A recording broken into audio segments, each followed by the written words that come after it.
سند پر کلام کرتے ہوئے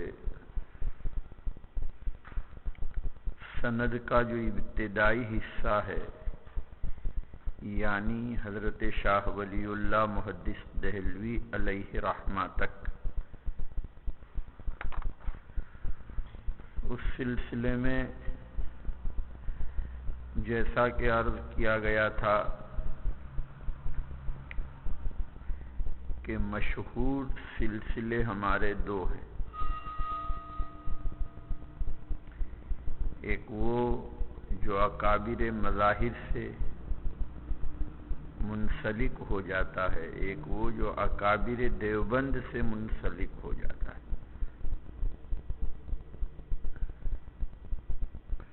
اور اصل گفتگو تھی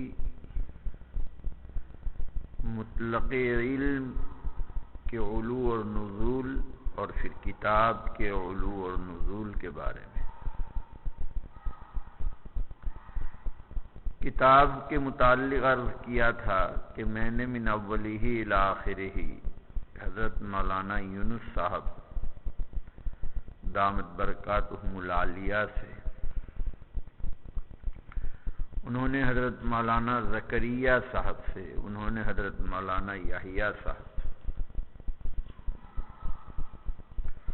اور انہوں نے حضرت مولانا رشید احمد گنگوہی سے۔ حضرت مولانا رشید احمد گنگوہی علیہ رحمہ کے متعلق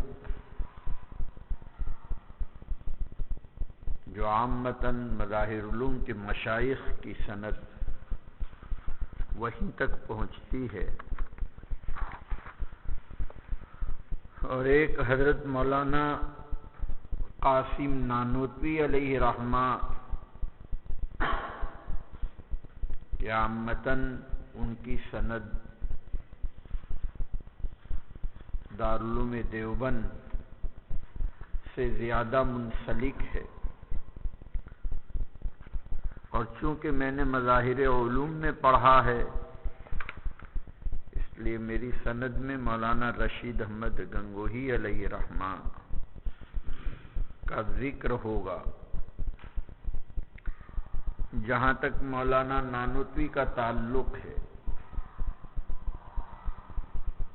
ایک عجیب و غریب یہ ہے کہ مولانا نانوتوی تلمیذ ہے حضرت مولانا محدث احمد علی سہارنپوری محشی بخاری ہے۔ گویا کہ آخری 5 پاروں پر جو آپ نے حاشیہ لکھا یہ اپنے استاد ہی کے تکمیل کی ہے، اور مولانا احمد علی محدث سہارنپوری چونکہ اکابر مظاہر کی سند میں ہے تو در پردہ یہ کہہ دیجئے کہ اکابر دارالعلوم دیوبند اور خاصتاً بانی دارالعلوم نے بانی مظاہر سے پڑھا ہے۔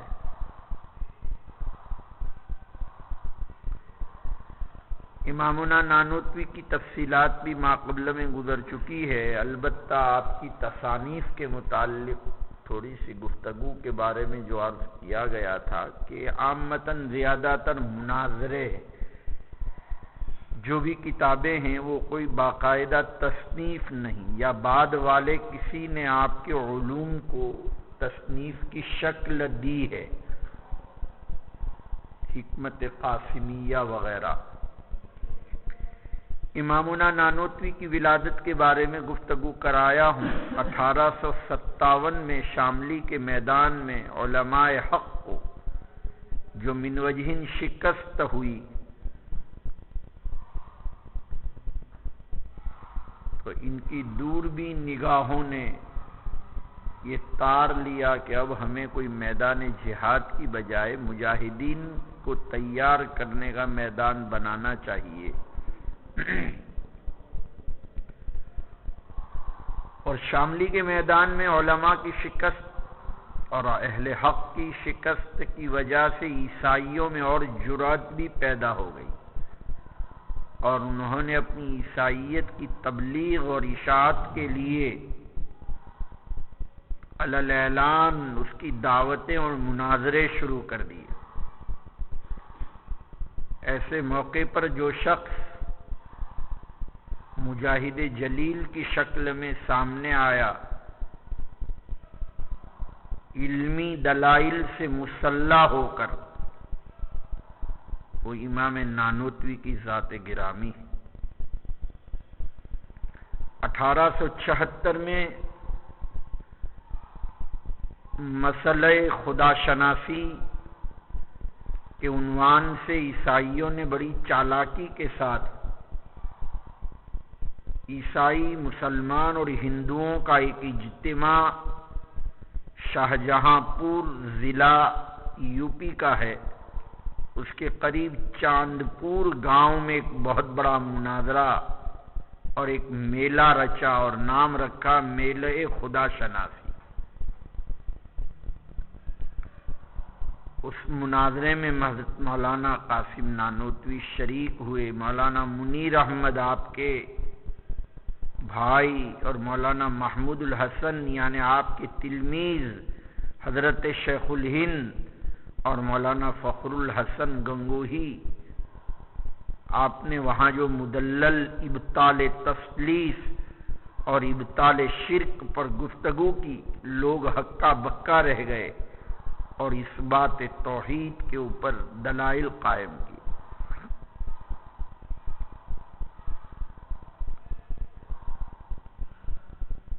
اس زمانے میں عیسائیوں نے باوجود یہ کہ ہنود اور غیر مسلم مشرکین سے کوئی جوڑ نہیں، اس لیے کہ عیسائی آسمانی مذہب کے ماننے والے اور مشرکین تو آسمانی مذہب کو ماننے والے نہیں ہیں، اس کے باوجود اسلام کے خلاف دونوں دشمن متحد ہو گئے اور 1877 میں دوبارہ آریہ سماج کے ساتھ دیانند سرسوتی نے مقابلہ کرنے کی کوشش کی، لیکن وہ سامنے نہیں آیا۔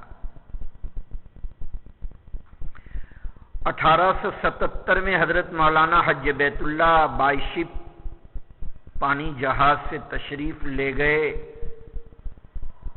رمضان المبارک بھی درمیان میں تھا، روزانہ ایک پارہ جب معلوم ہوا جہاز میں کوئی حافظ نہیں ہے تو روزانہ ایک پارہ حفظ کر کے تراویح پانی جہاز میں خود ہی پڑھاتے تھے۔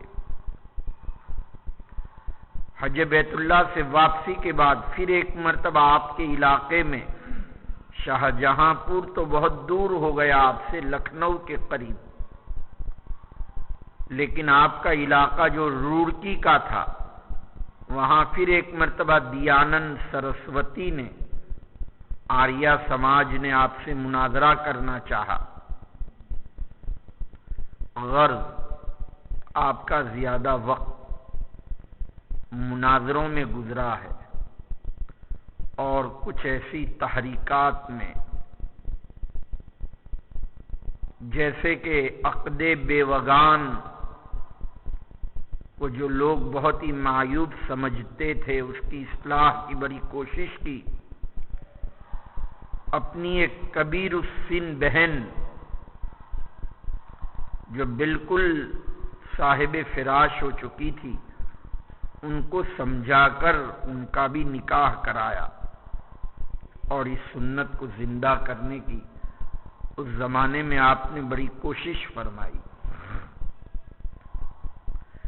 آپ کے مناظروں کا مجموعہ تقریر دل پذیر، آب حیات، انتصار الاسلام، تصفیت العقائد، قبلہ نما، حجت الاسلام، اسرار قرآنی، حکمت قاسمیہ، تحفہ لحمیہ، میلہ خدا شناسی، لطائف قاسمی، جمال قاسمی، مصابیح التراویح، الدلیل المحکم، مباحثہ شاہجہاں پور، ہدیت الشیعہ، الاجوبۃ الکاملہ، اسرار الطہارہ، قصائد قاسمی، اور 24 نمبر پر جواب ترکی بترکی،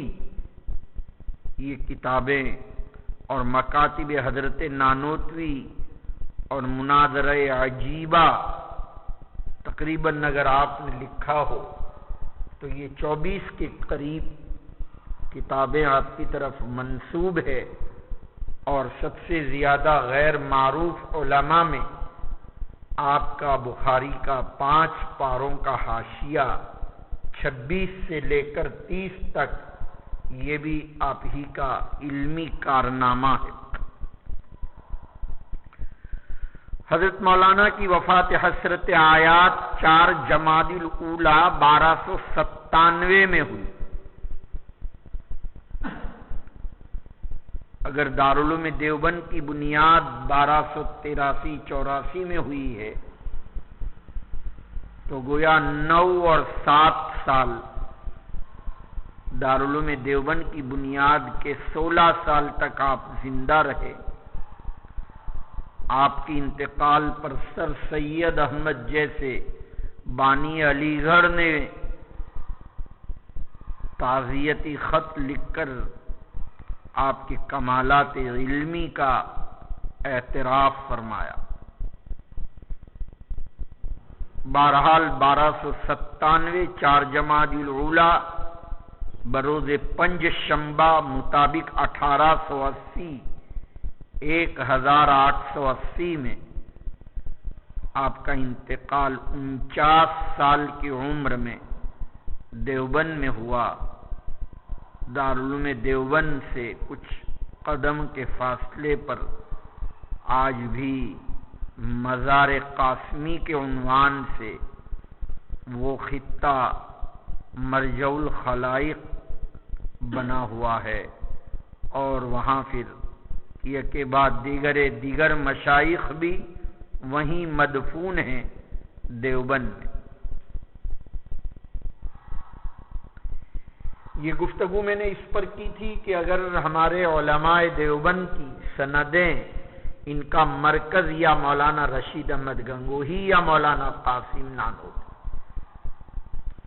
اور ان دونوں بزرگوں نے دیوبند میں پڑھا نہیں،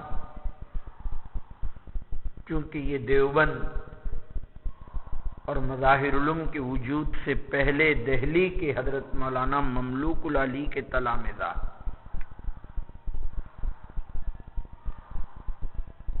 بات چل رہی تھی میری سند کے متعلق، اور مختصر اور اجمالی حالات ہم نے ذکر کیے حضرت مولانا یونس صاحب کے۔ حضرت مولانا یونس صاحب نے حضرت مولانا زکریا صاحب رحمت اللہ علیہ سے پڑھا۔ مولانا چونکہ بہت ہی ماضی قریب ہی کی شخصیت، اور اب بھی ان کے تلامذہ موجود ہے، اور تفصیلی حالات پر علماء نے بڑی کتابیں لکھی۔ مولانا زکریا بن یحییٰ بن اسماعیل، اور اب تو اوجز کے شروع میں بھی آپ کے حالات ہوں گے۔ آپ کی ولادت باسعادت 11 رمضان المبارک 1315 کے اندر ہوئی، اور شب 11 بجے کاندھلا کے اندر آپ کی ولادت باسعادت ہوئی۔ بھائی وہ کچھ لوگ باہر ہیں، معلوم نہیں کیوں کیا کہنا چاہ رہے ہیں۔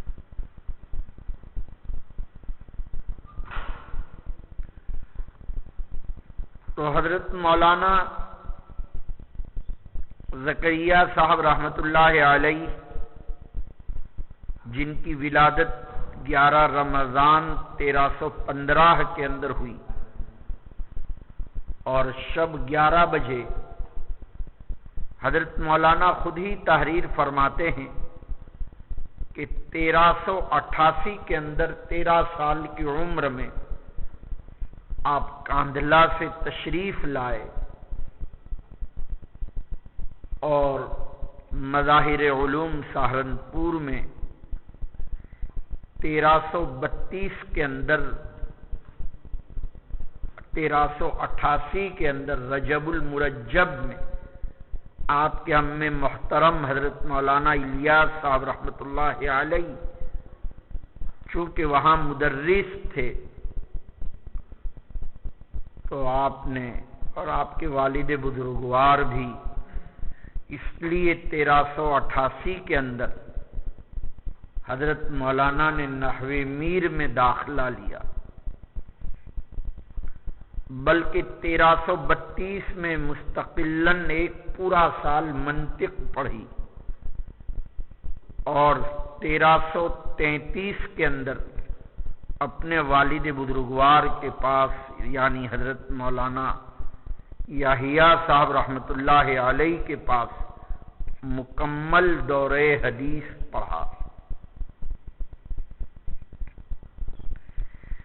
اس سے آپ اندازہ لگائیں آپ کی فراغت 1333 کے اندر ہے اور ابھی 1333 تو آیا نہیں، ابھی 29 شروع ہوا ہے، تو 29 30 اور 33 کا مطلب 5 سال 100 سال ختم ہونے میں، اس کا مطلب آپ کی فراغت کو 95 سال ہوئے، اور ظاہر ہے انتقال ہی آپ کا 1402 یعنی 1982 کے اندر ہوا ہے۔ اس کا مطلب یہ ہے کہ کل 95 سال میں آپ کا انتقال جب 1402 کے اندر ہوا تو تقریباً 25 سال تو انتقال کو ہو چکے۔ ارے آیا سمجھ میں؟ تو 95 میں سے 25 آپ نکال دیجئے تو کتنے سال رہ جاتے ہیں؟ 70 سال رہ جاتے ہیں۔ سمجھ میں آ رہی بات؟ تو 70 سال اور پھر آپ کا درس ایک آدھی صدی تک تقریباً 50 سال تک آپ نے بخاری شریف پڑھائی۔ حضرت مولانا نے جیسا کہ میں نے عرض کیا میری سند میں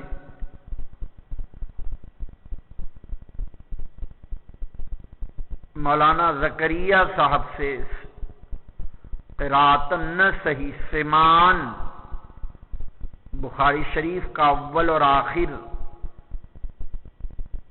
اور مسلسلات من اولہ الی آخرہ جہاں پڑھنے کی اللہ نے سعادت عطا فرمائی، وہاں آپ کے تلامذہ ارشد سے استفادے کا زیادہ موقع ملا ہے، اور قراءتن حدیث کی کتابیں آپ کے تلامذہ سے پڑھی۔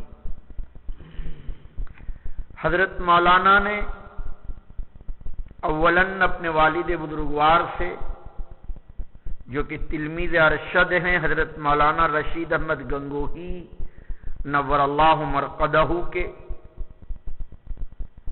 بعد میں جب آپ کے والد بزرگوار کا جب انتقال ہو گیا 34 کے اندر یعنی آپ کی فراغت کے دوسرے ہی سال،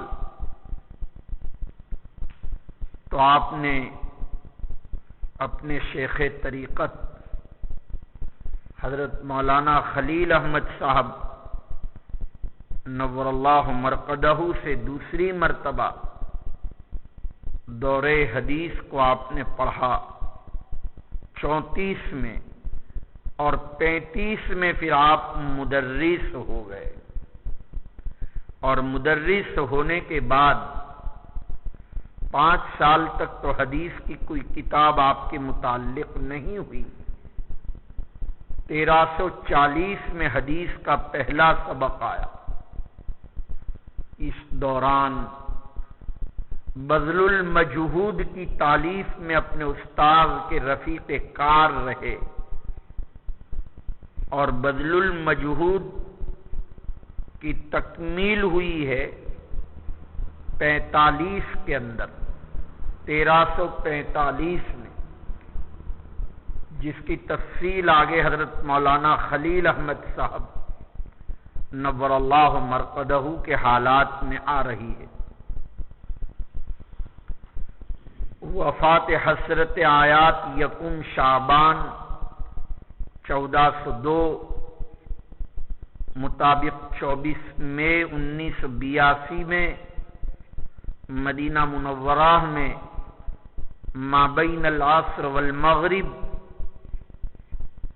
آپ کا انتقال ہوا، اور بعد المغرب حرم میں نماز ہوئی، اور بعد المغرب جنت البقیع میں آپ کی تدفین ہوئی۔ آپ کے معتقدین کی ایک جماعت چارٹر فلائٹ سے مکہ مکرمہ سے مدینہ تجہیز و تکفین میں شرکت کے لیے پہنچے، لیکن حدیث پر عمل کرتے ہوئے کہ جلد سے جلد میت کو دفن کر دینا چاہیے۔ موطا امام مالک کی روایت ہے مستریح او مستراح، تو اس وقت آپ کو دفن کیا جا چکا تھا۔ اعلی اللہ مراتبہ ونور اللہ مرقدہ وبرد اللہ مضجعہ۔ حضرت مولانا کی اگر 1402 کے اندر آپ کا انتقال ہے اور ولادت 1315 میں ہے، تو آپ اس حساب سے 85 اور 2 87 سال، یعنی تقریباً آپ کی عمر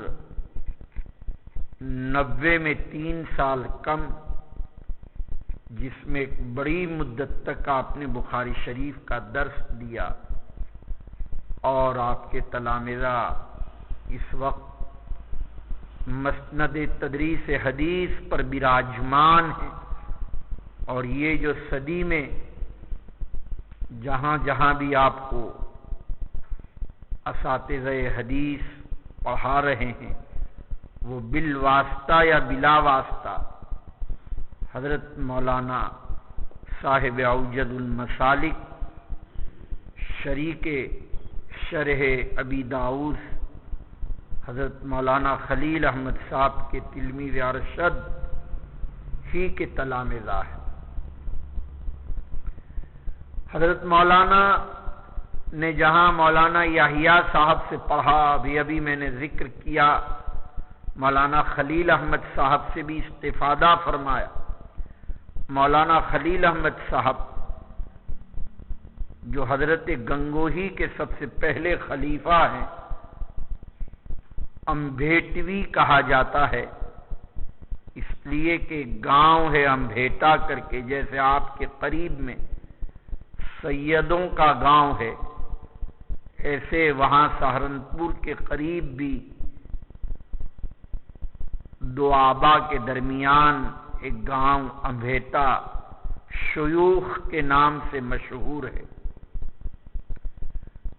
وہ حضرت مولانا کی جگہ ہے۔ 11 سال کی عمر میں مدھیہ پردیش میں گوالیر میں کوئی مدرسہ تھا، کسی نسبت کے اوپر آپ وہاں تشریف لے آئے، اور آپ نے ابتدائے عربی کی کتب وہیں گوالیر کے اندر پڑھی، لیکن 1283 یا 84 میں محرم میں جب دارالعلوم دیوبند کی بنیاد پڑی، تو مولانا شیخ الہند کی طرح آپ نے بھی دارالعلوم دیوبند میں داخلہ لیا، لیکن آپ نے ابتدائی کتب میں داخلہ لیا، یعنی کافیہ ہدایت النحو کے اندر۔ اس کے بعد مظاہر تشریف لے آئے۔ تکمیل دارالعلوم دیوبند میں آپ نے نہیں کی گویا، مظاہر میں آپ نے مختصر المعانی میں 1284 میں داخلہ لیا، اور 1286 میں آپ کی فراغت۔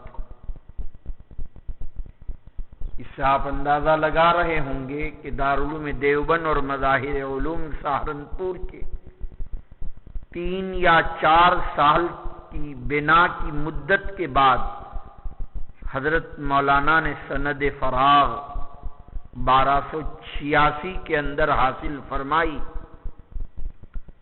آپ نے بخاری شریف، مسلم شریف، بلکہ صحاح ستہ کی اکثر کتابیں حضرت مولانا مظہر نانوتوی نور اللہ مرقدہ سے آپ نے پڑھی. حضرت مولانا کے ساتھ بھی مہاجر مدنی کا لقب ہے، اس لیے کہ مولانا کی دیرینہ تمنا تھی کہ میرا انتقال مدینہ منورہ میں ہو. آپ کی ولادت ہوئی ہے 1269 کے اندر صفر کے مہینے میں، اور وفات حسرت آیات 2 ربیع الثانی 1346 میں بدھ کے دن عصر کے بعد، اور جنت البقیع میں آپ کی بھی تدفین ہوئی.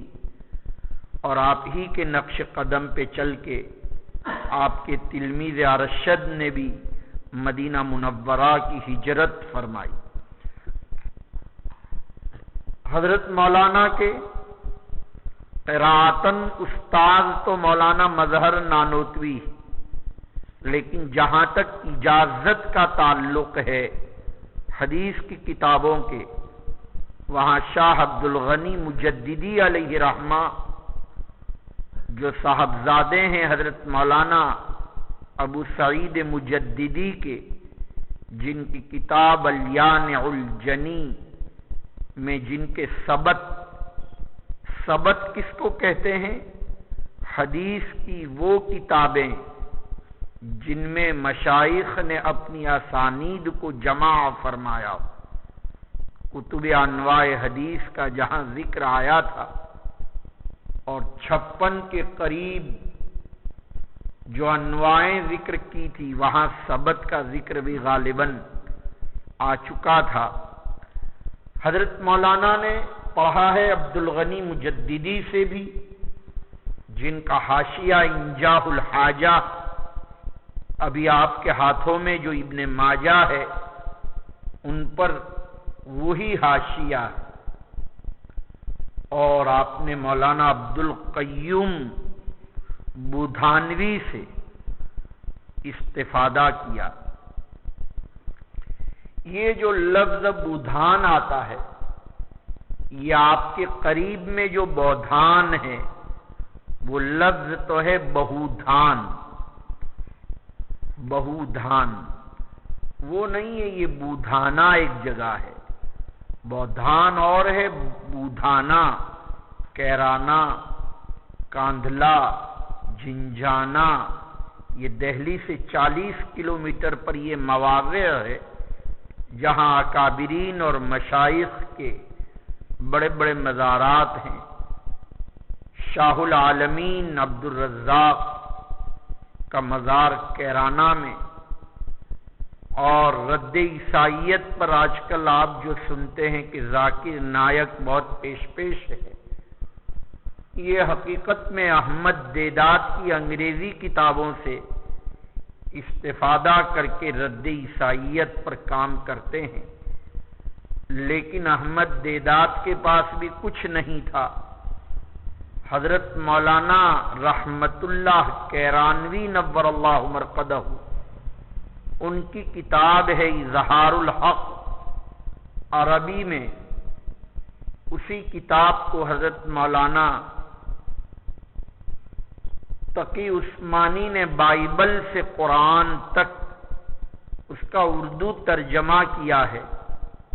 اسی کتاب سے احمد دیدات نے اور ذاکر نائک استفادہ کرتے ہیں. اور اظہار الحق نامی کتاب اس زمانے میں چونکہ بھوپال کے نواب علم پرور اور علماء دوست تھے، جیسے کہ مظاہر میں ایک مسجد کلثومیہ وہ بھوپال کی نوابہ نے بنائی. ان میں ایک نوابہ تھی سولہ بیگم. انہوں نے مدرسہ مکہ المکرمہ میں مدرسہ سولتیہ قائم کیا. اور حضرت مولانا رحمت اللہ کیرانوی کو ان کا محتمیم بنایا۔ آج بھی یہ مدرسہ سولتیہ احباب دعوت و تبلیغ کا مرکز ہے اور حنفی حجاج کے لیے فتاوی میں رجوع کرنے کا مرکز ہے۔ جبل مکہ اور شبیکہ میں یہ مدرسہ سولتیہ ہے اور انہی کی اولاد میں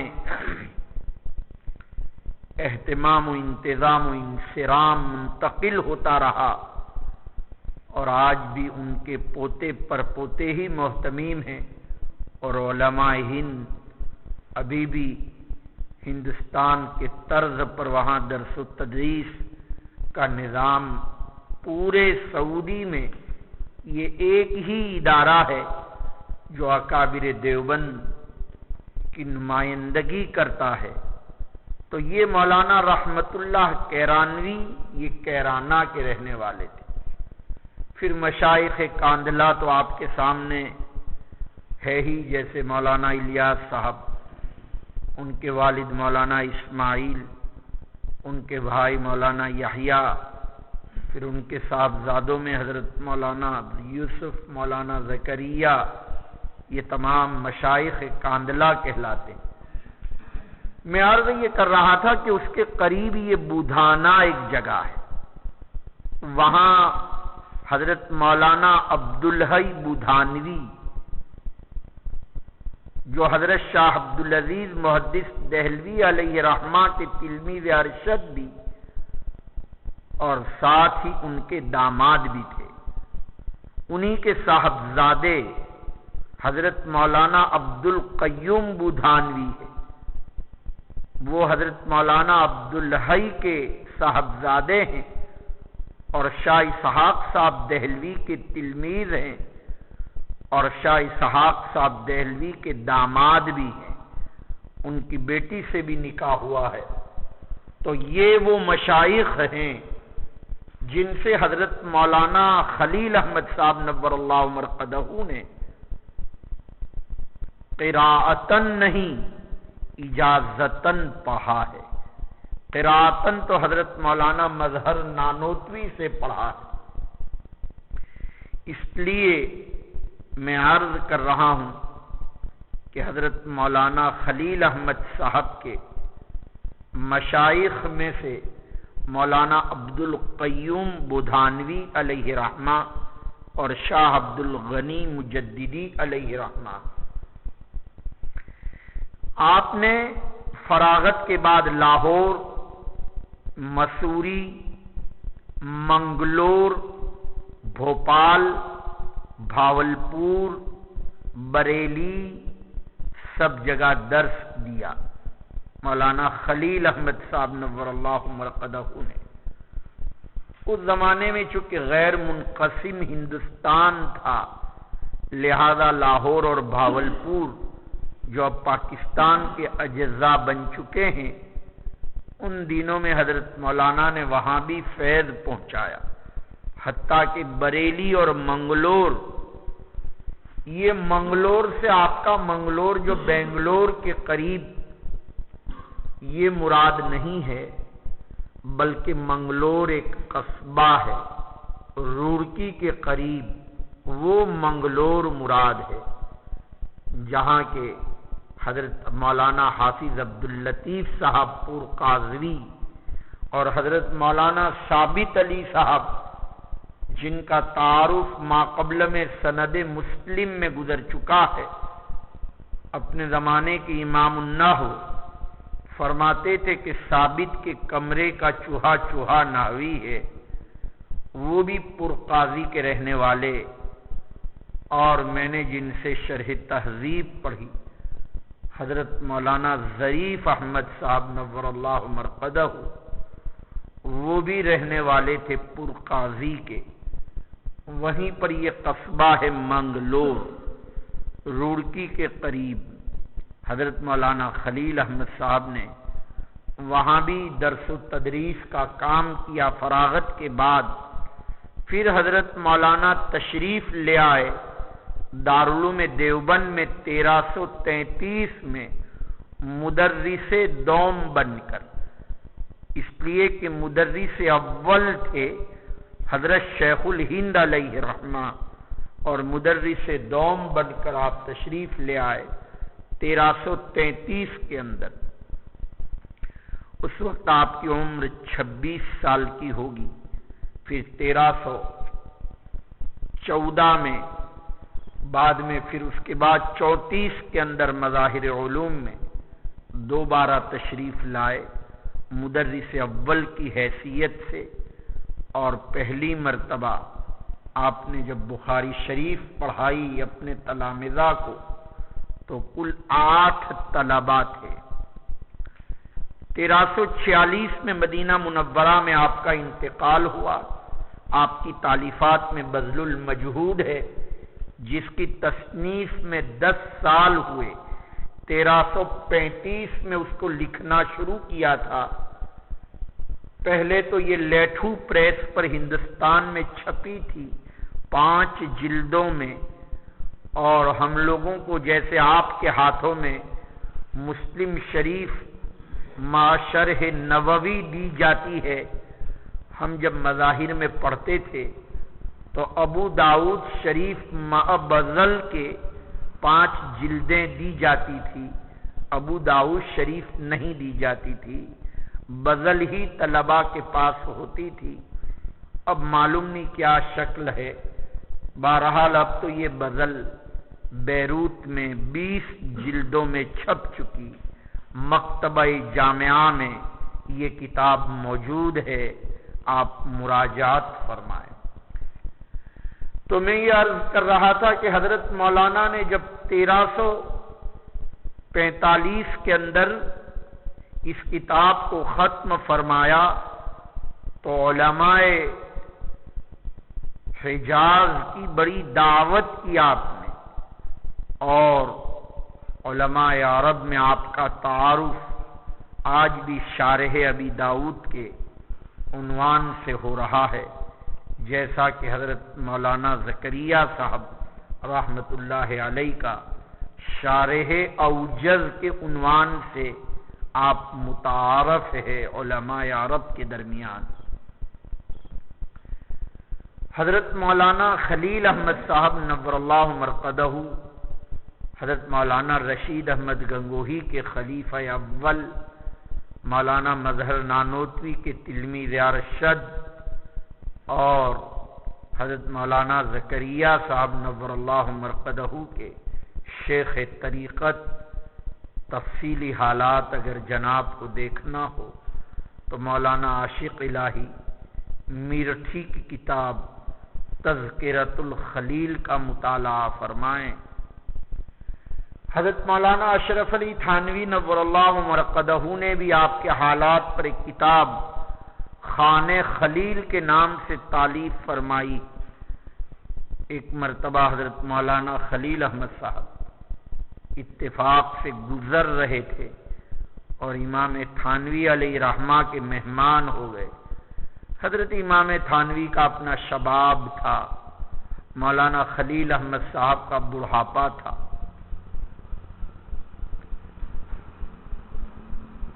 تو آپ کی آمد پر اتنا تکلف کیا جو حضرت تھانوی علیہ رحمہ کے مزاج کے بالکل خلاف، چونکہ آپ کے مزاج میں تکلف نہیں تھا، لیکن 48 قسم کے سالن بنوائے اپنے، حالانکہ نہ شیخ ہیں نہ استاد ہیں، اس لیے کہ شیخ ہونے سے کا سوال پیدا نہیں ہوتا۔ حضرت مولانا تو شاگرد تھے حضرت مولانا یعقوب نانوتوی کے، اور شیخ تو تھے حضرت حاجی امداد اللہ، لیکن اپنے شیخ کے برابر سمجھ کر اس زمانے میں مولانا خلیل احمد صاحب کا دورہ تھا تو 58 سالن بنوائے۔ حضرت مولانا فرمانے لگے بھائی اتنا تکلف کیا تو کہا حضرت زندگی میں ایک مرتبہ تو آپ تشریف لے آئے ہیں تو جی چاہا کہ جی بھر کر آپ کی خدمت کی جائے۔ تو خانہ خلیل کے نام سے کتاب امامنا تھانوی علیہ رحمہ کی آپ کے حالات پر مشتمل ہے۔ ان کتابوں کو ان زمانے میں پڑھا تھا جب درجہ حفظ کی تکمیل کی تھی، تو تیسرا نمبر کے کمرے میں رہتا تھا اور پہلے نمبر کے کمرے میں انجمن تھی۔ انجمن کے صدر گھوڑادرا کے ایک مولوی صاحب تھے، وہ چونکہ میرے چچازاد بھائی ہوتے تھے، تو اسی وقت وہ چابی لے لی تھی اور 350 کتابوں کا مطالعہ تکمیل حفظ کے بعد کر لیا تھا، جن میں بزرگوں کی سوانح عمریاں زیادہ تھی۔ اس کا فائدہ یہ ہوا کہ جس کتاب کو پڑھا تو یہ جی چاہا کہ امام نانوتوی بننا ہے اور امام انور شاہ بننا ہے، اس سے ایک شوق پیدا ہو گیا پڑھنے کا۔ اس لیے بزرگوں کی کتابوں کو، سوانح عمریوں کو بچپن میں خود بھی پڑھنا چاہیے اور اپنی اولادوں کو بھی پڑھانا چاہیے، اس سے بڑا فیض ہوتا ہے۔ اور اس میں لذت اتنی ہوتی ہے کہ آپ کی رات کہاں ختم ہوتی ہے، لوگ ناولیں پڑھنے میں یا ٹی ویاں دیکھنے میں جس طریقے سے اپنا ٹائم پاس کرتے ہیں، اور جیسے کہ لوگ باقاعدہ یہ میچ وغیرہ جو دیکھتے ہیں، اس میں جس طرح لوگوں کو مزہ آتا ہے، آپ کو بزرگوں کی سوانح عمریوں میں تذکرۃ الخلیل، تذکرۃ الرشید، سوانح قاسمی، اشرف السوانح، بصائر حکیم الامہ وغیرہ اتنی کتابیں ہیں، آپ ان کا مطالعہ فرمائیں۔ معشوقین اور محبوبین کی ہسٹریاں جب پڑھتا ہے آدمی تو ایک خاص قسم کی مناسبت پیدا ہوتی ہے اکابرین و مشائخ سے۔ سمجھ شریف میں آیا تو میں عرض یہ کر رہا تھا کہ یہ انہی دنوں کا مطالعہ ہے، اور بچپن میں جو چیز محفوظ ہو جاتی ہے وہ نقش الحجر ہو جاتی ہے، پھر آدمی اس کو بھولتا بھی نہیں ہے۔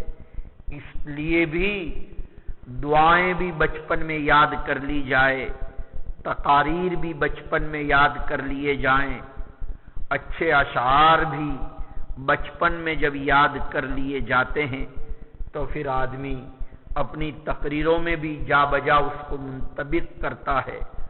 دعائیں بھی جب بچپن میں یاد کر لی جاتی ہے تو یہ سب چیزیں بہت ہی معین اور مفید ہوتی ہے۔ آئندہ اتنا وقت بھی نہیں ملتا کہ آدمی مطالعہ کرے اور رجوع کرے۔ حضرت مولانا خلیل احمد صاحب نور اللہ مرقدہ کا بھی ذکر شریف آپ کے سامنے آیا، اور مولانا خلیل احمد صاحب نور اللہ مرقدہ نے حضرت مولانا مظہر نانوتوی علیہ رحمہ سے پڑھا سبقن سبقن۔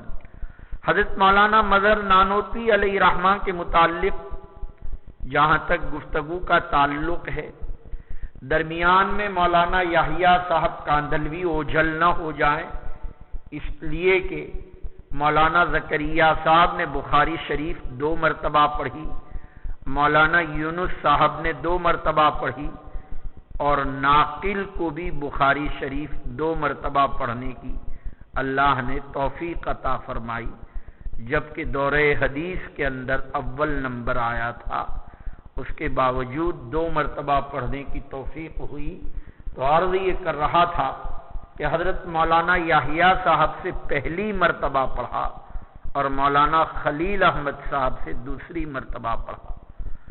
مولانا یحییٰ صاحب کی سوانح بھی چھپ چکی، سوانح یحییٰ کے نام سے، سوانح مولانا یحییٰ کے نام سے بہت مختصر چھپی ہے، لیکن بہرحال یہ کتاب بھی 2-3 سال پہلے منصہ شہود پر آ چکی ہے۔ آپ کا تاریخی نام بلند اختر تھا، ولادت باسعادت 1287 کے اندر ہوئی اور وفات آپ کی 1334 کے اندر ہوئی۔ اتفاق سے ان دنوں میں مولانا خلیل احمد صاحب نور اللہ مرقدہ حج بیت اللہ سے تشریف لا رہے تھے اور بمبئی میں مقیم تھے اور جنازے میں حاضر نہیں ہو سکے تھے، جس کا قلق مولانا زکریا صاحب رحمۃ اللہ علیہ نے کئی مرتبہ اپنی کتابوں میں فرمایا 1334 کے اندر۔ عجیب و غریب انداز سے اپنے بیٹے کی تربیت کی تفصیلات اگر دیکھنی ہو، آپ کی کتاب آپ بیٹی 6 اجزاء پر مشتمل ہے، مطالعہ فرمائیں۔ کہنے لگے ایک مرتبہ 4 سال کی عمر میں کاندھلے سے جب میں آیا اور میرے بدن پر اچھا کپڑا دیکھا، فوراً نکال کے پھاڑ ڈالا۔ حضرت مولانا زکریا صاحب فرماتے ہیں اپنے ایک ہی بیٹا ہے آپ کا اکلوٹا مولانا زکریا صاحب، جیسے کہ ان کا اکلوٹا ایک ہی بیٹے مولانا طلحہ صاحب ہیں، مولانا یحییٰ صاحب چچا ہیں، حضرت مولانا الیاس صاحب رحمۃ اللہ علیہ کے بھائی ہیں، چچا مولانا زکریا صاحب کے مولانا الیاس صاحب، ان کے والد بزرگوار مولانا اسماعیل صاحب تھے، کاندھلا سے دہلی تشریف لائے تھے اور مسجد جو ہے بنگلہ والی میں قیام فرمایا جد امجد نے، اسی لیے آج وہ نظام الدین کا مرکز بنا ہوا ہے۔ اگرچہ نظام الدین میں نظام الدین اولیاء نامی مسجد بھی ہے، جہاں سلسلہ نقش بندیہ کے بڑے بزرگ حضرت نظام الدین اولیاء علیہ رحمہ مدفون ہے، وہاں تو پوری بدعات ہوتی ہے۔ یہ اہل حدیث جب بدنام کرنے کے در پہ ہوتے ہیں علماء دیوبند کو، تو کہتے ہیں چلو آپ کو دعوت و تبلیغ کا مرکز بتائیں، اور جو علماء عرب اور وفود عرب آتے ہیں دہلی میں ان کو پکڑ کے لے جاتے ہیں وہاں نظام الدین اولیاء میں جو قبر پرستی ہوتی ہے، اور کہتے ہیں کہ دیکھو یہ دعوت و تبلیغ جو نظام الدین سے پوری دنیا میں پھیلتی، اور وہ بیچارے علماء عرب تاثر لے کر جاتے ہیں کہ اچھا یہی وہ تبلیغ والے ہیں کہ جو قبر پرستی کرتے ہیں۔ وہ چونکہ قریب میں ہے تو ان کو اس طریقے سے دھوکہ دیتے ہیں یہ لوگ اہل حدیث۔ ایک مہمان آئے تھے اس دن امریکہ کے، آپ کو غالباً کوئی سبق پڑھایا تھا کمپیوٹر کا 2-4 منٹ کے لیے، وہ کوئی پرچہ لے کر آئے، کہا کہ آپ اہل حدیث کے خلاف بولتے ہیں۔ تو میں نے کہا کہ کوئی ایسا برا کام تو ہم نے کیا نہیں، اور کوئی پرچہ انہوں نے چھپا ہوا، وہ کہتے ہیں یہ میرے گھر میں لٹک رہا تھا۔ تو میں نے کہا کیا ہے؟ تو اس میں میرے کچھ دستخط تھے، اہل حدیث کے خلاف کوئی پروگرام تنکاریہ میں ہوا تھا تو وہاں بیان دیا۔ تو میں نے کہا اس کا محرک جو بنا ہے وہ ایک کتاب لکھی ہے اہل حدیث حضرات نے الدیوبندیہ کے نام سے، عربی میں بڑی ضخیم 500 صفحات پر، اور علماء دیوبند کو اہل حدیث نے مشرک قرار دیا ہے۔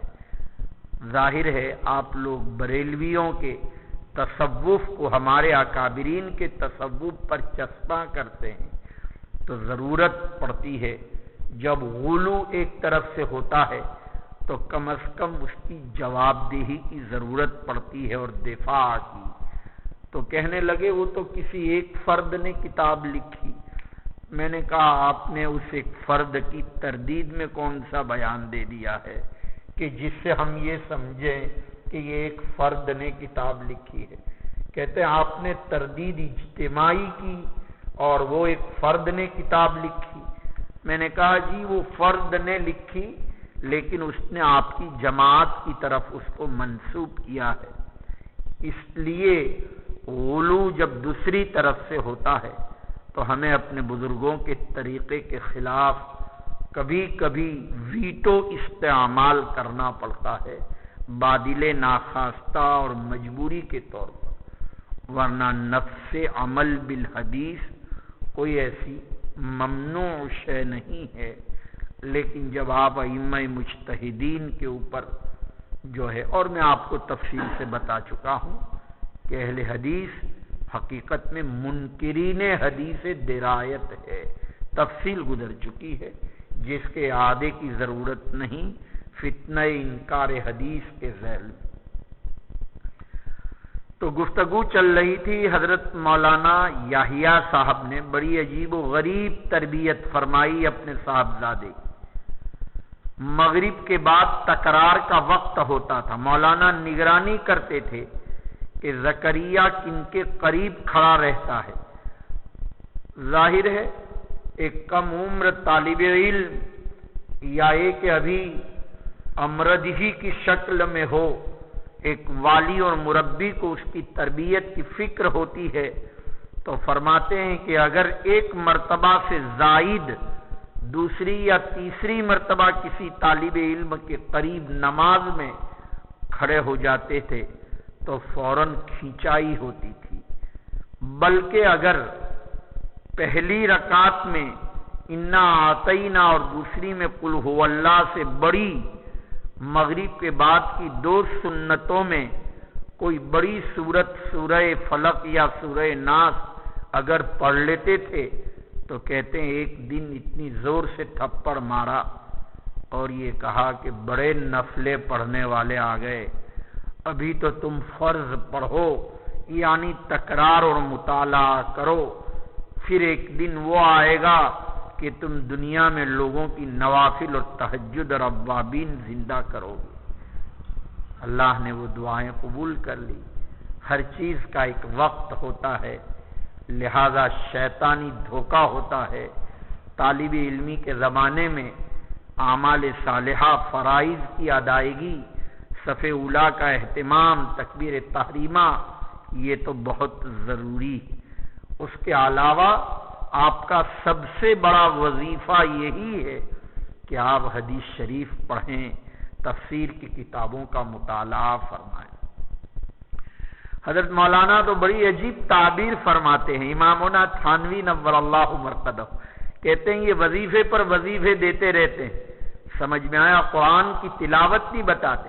کوئی بیمار آیا، کہتے ہیں حضرت فلاں بیماری ہے، تو بجائے اس کو کہا جائے معاملات صحیح کیجئے، روزی حلال کرنے کی فکر کیجئے، کہتے ہیں حضرت روزی میں برکت نہیں، تو کہا 3 تسبیح پڑھ لو، پھر آیا تو کہا 10 تسبیح پڑھ لو، اور اس کو یہ نہیں بتا رہے ہیں کہ تمہاری روزی جو ہے وہ حرام ہے، تم سودی کاروبار کر رہے ہو۔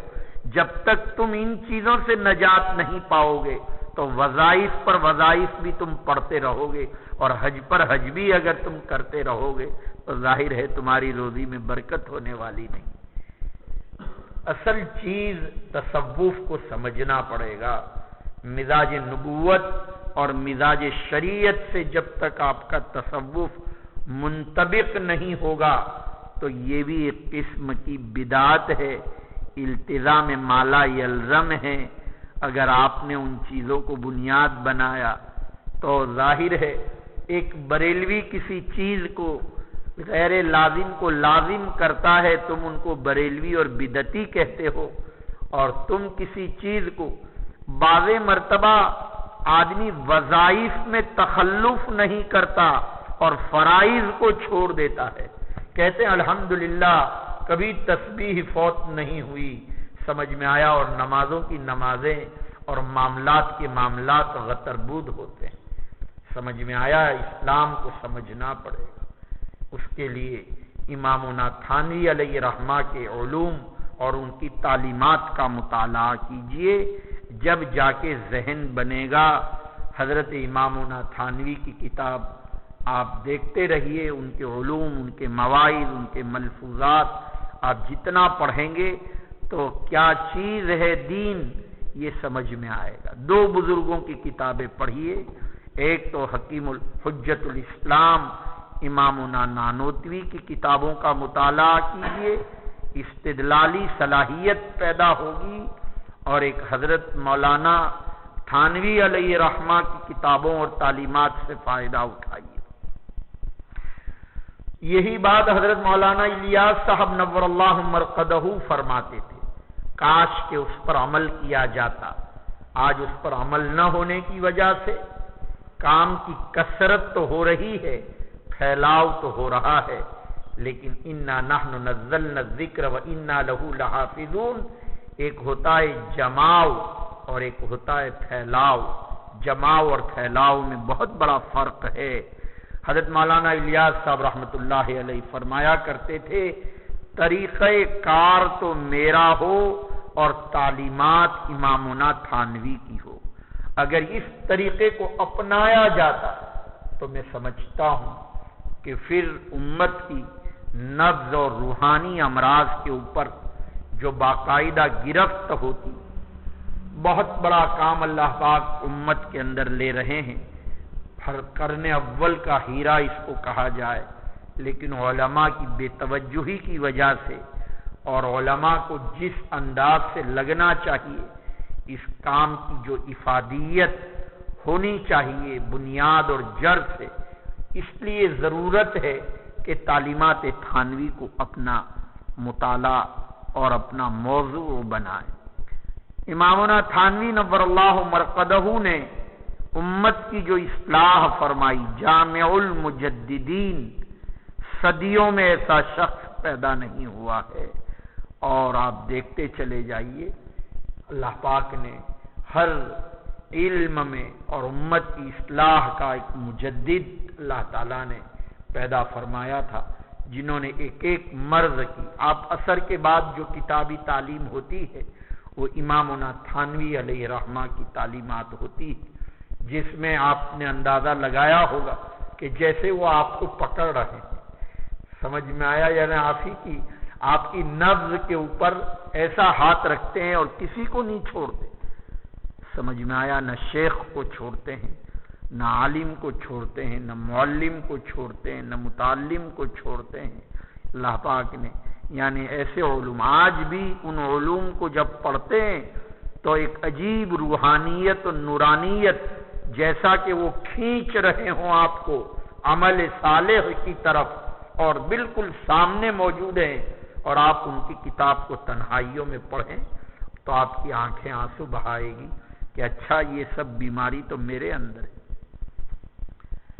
جو امت کے سامنے ان چیزوں کو پیش کیا جاتا ہے تو امت بھی حیران ہے کہ اچھا یہ علماء کے پاس یہ علوم ہے۔ کل ایک جگہ پروگرام سنجالی میں، ایک جگہ پروگرام کوسمبا میں، پرسوں ایک جگہ پروگرام جو ہے وہ ہوا کون میں، تو یہ جب ان لوگوں سے بات چیت، چونکہ وہ پوری بات ہوتی ہے اصلاح معاشرہ پر، سماج سدھارنا پر، امامنا تھانوی کے طرز پر، تو لوگوں میں ایک عجیب تاثر بھی ہوتا ہے اور کیفیت پیدا ہوتی ہے۔ میں نے 15 دن کے اندر دیکھا، ایک جگہ ایک بدعت کا تذکرہ کیا، دوسرے ہی ہفتے اس گاؤں میں جب جانا ہوا وہ بدعت انہوں نے اتفاقی طور پر ختم کی۔ اسی 15 دن میں 3 ایسی بدعتیں جو ہے ختم ہوئی جو امت میں عجیب و غریب طرز سے۔ مثلا کل ایک جگہ نکاح پڑھایا تو وہ عامتاً لڑکیوں کو ہمارے علاقے میں 20 تولہ اور اسی طریقے سے 20 جوڑی کپڑے، تو ہم نے جب کل کہا تو انہوں نے کل وہ مولانا صاحب کا نکاح تھا سنجالی میں، فقط مہر پر اکتفا کیا۔ ایک جگہ بتایا کہ یہ تم وکیل بناتے ہو والد کے علاوہ کو، حالانکہ کبھی کبھی چچا اور ماموں کو بھی فقہا نے یہ لکھا ہے کہ شہوت کی نظر سے دیکھ لیتے ہیں کہ میرے بیٹے کے لائق ہے کہ نہیں میری بھانجی اور میری بھتیجی، تو میں نے کہا تم ان کو کیوں وکیل بناتے ہو، والد کو وکیل بناؤ۔ تو والد کو وکیل بنایا۔ میں نے دیکھا کہ جب ایک مرتبہ بات ڈڈھال میں کی، اب جتنی مجلسوں میں نکاح پڑھایا وہ تمام کے تمام وکیل والد بن کر آئے، تو بڑی خوشی ہوئی۔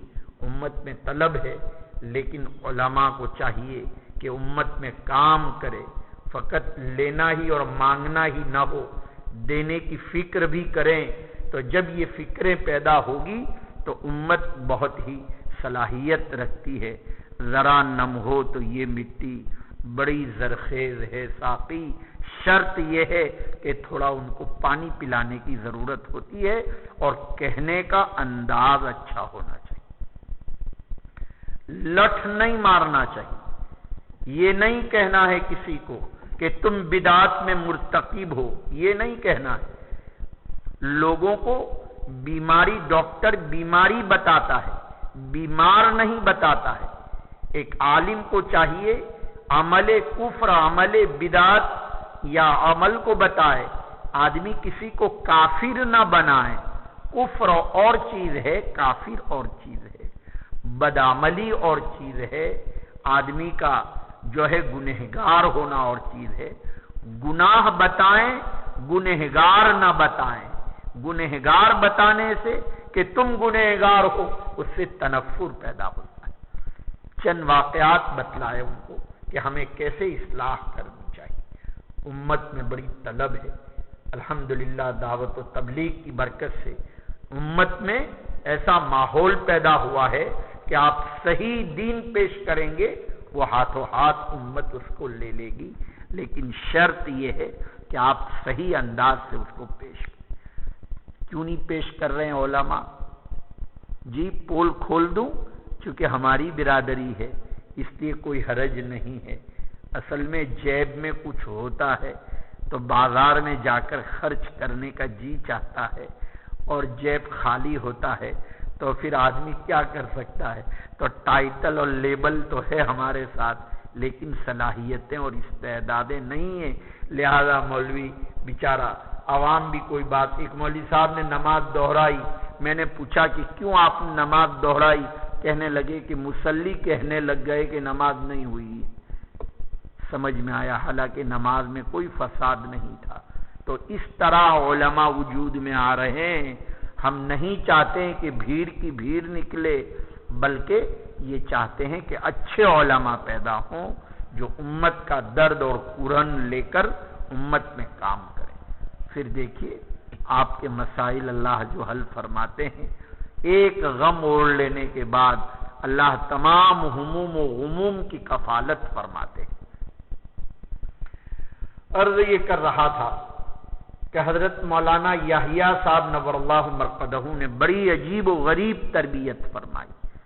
حضرت مولانا زکریا صاحب رحمۃ اللہ علیہ، جس تربیت کا نتیجہ یہ تھا کہ حضرت مولانا فرماتے ہیں کہ ایک مرتبہ جوتا گم ہو گیا تو قیام چونکہ یکسوئی کا مزاج بن گیا تھا تو 6 مہینے تک ضرورت نہیں پڑی جوتا خریدنے کی، جوتا خریدنے کی 6 مہینے تک ضرورت نہیں پڑی۔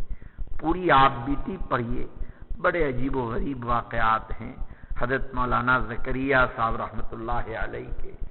تو اس لیے اپنے اکابرین سے عشق کے اور محبت کے درجے کا تعلق ہونا چاہیے۔ حضرت مولانا علی میاں صاحب نے مولانا الیاس صاحب کی سوانح لکھی، مولانا عبد القادر صاحب رائے پوری کی بھی سوانح لکھی، مولانا زکریا صاحب کی بھی سوانح لکھی۔ ان کتابوں کو پڑھیے تو پھر آپ کا ایمان بھی تازہ ہوگا۔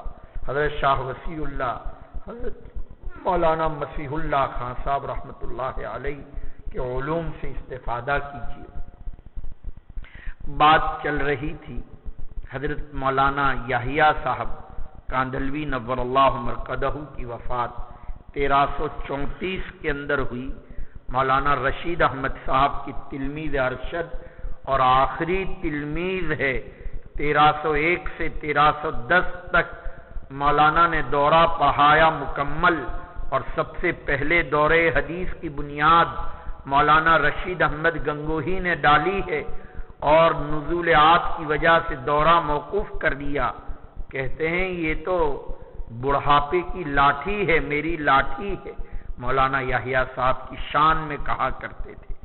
اور یہ جتنی تقاریر ہے آپ کے سامنے، لامع الدراری، کوكب الدری، الفیض السماعی، الحل المفہم، یہ تمام کی تمام الدر المنضود، یہ سب تقریریں مولانا یحییٰ صاحب نے حضرت مولانا گنگوہی کے درس میں لکھی ہوئی ہے۔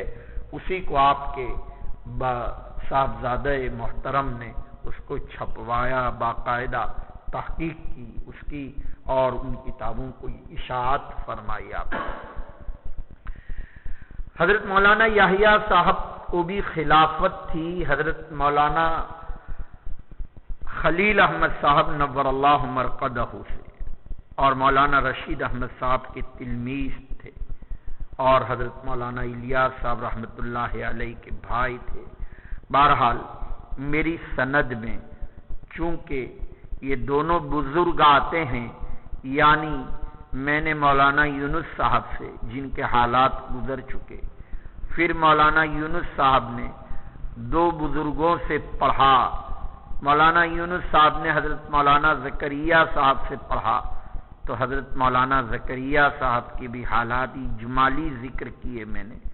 مولانا زکریا صاحب نے دونوں بزرگوں سے قراءتن پڑھا ہے، مولانا یحییٰ صاحب سے اولن، مولانا خلیل احمد صاحب سے ثانین پڑھا، تو دونوں بزرگوں کے حالات میں نے آپ کے سامنے ذکر کیے ہیں۔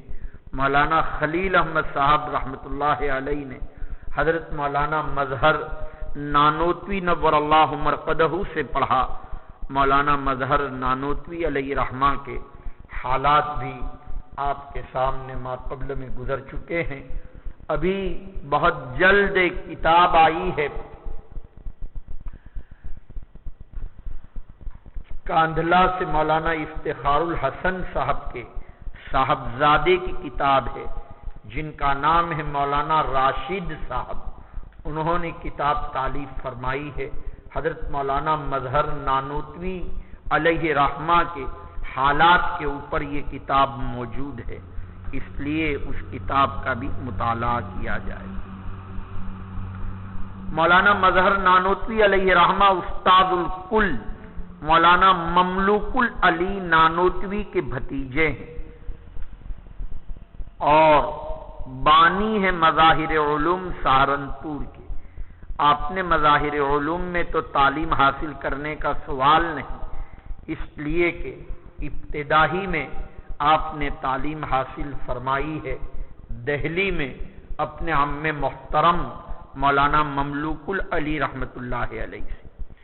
آپ نے اندازہ لگایا حضرت مولانا مملوک العلی علیہ رحمہ جو ہیں شاگرد ہیں، ان کے استاذ ہیں، ان کے تلامذہ میں مولانا رشید احمد گنگوہی بھی، مولانا قاسم نانوتوی بھی، اور مولانا مظہر نانوتوی بھی، یہ جتنے بانیان ہیں یہ سب کے سب مولانا مملوک العلی نانوتوی کے، اسی لیے ان کا لقب ہے استاد الکل کے عنوان سے ان کو یاد کیا جاتا ہے۔ تو حضرت مولانا مظہر نانوتوی کے اساتذہ میں جہاں مولانا مظہر نانوتوی کے مولانا مملوک العلی ہے، مولانا صدر الدین آزردہ، حضرت شاہ عبد الغنی مجددی بھی آپ کے اساتذہ کے اندر ہے، اور حضرت شاہ اسحاق صاحب اور حضرت شاہ رشید الدین خان صاحب دہلوی، یہ آپ کے اساتذہ میں سے۔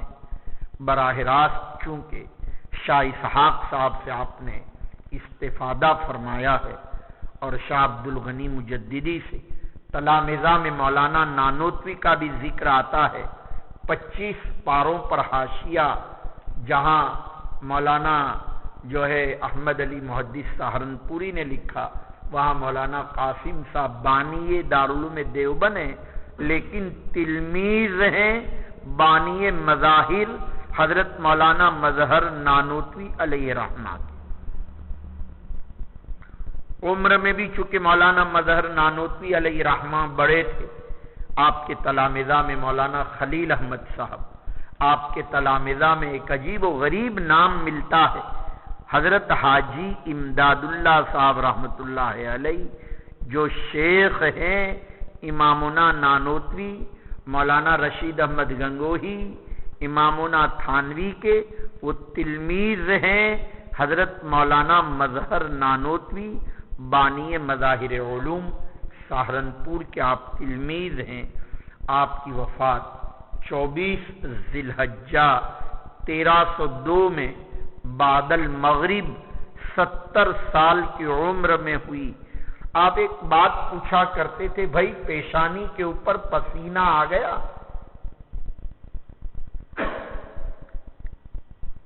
جب تیمارداروں نے فرمایا کہ حضرت پسینہ آ گیا پیشانی کے اوپر، کہا اب ہم جا رہے ہیں، اس لیے کہ حدیث پاک میں آتا ہے، نبی کریم صلی اللہ علیہ وسلم نے فرمایا موت المؤمن بعرق الجبین، مسلمان کی موت میں اتنی سہولت ہوتی ہے کہ فقط پیشانی کے اوپر پسینہ آ جاتا ہے، کہتے ہیں اسی سے اس کو فائدہ ہو جاتا ہے، موت المؤمن بعرق الجبین۔ تو میں عرض یہ کر رہا تھا کہ حضرت مولانا مظہر نانوتوی کا انتقال 24 ذی الحجہ 1302 بعد المغرب ہوا، تو گویا آپ کی سند میں مولانا مظہر نانوتوی کا بھی ذکر آ گیا۔ کیوں؟ اس لیے کہ یہ مولانا خلیل احمد صاحب کے استاد ہیں، بلکہ آپ کا سلسلہ سند کسی بھی مظاہری کا مولانا مظہر نانوتوی کے بغیر آگے نہیں چلے گا، جیسا کہ کسی بھی قاسمی کا مولانا قاسم نانوتوی کے بغیر آپ کا سلسلہ نہیں چلے گا، اس لیے مولانا مظہر نانوتوی کا ذکر آیا۔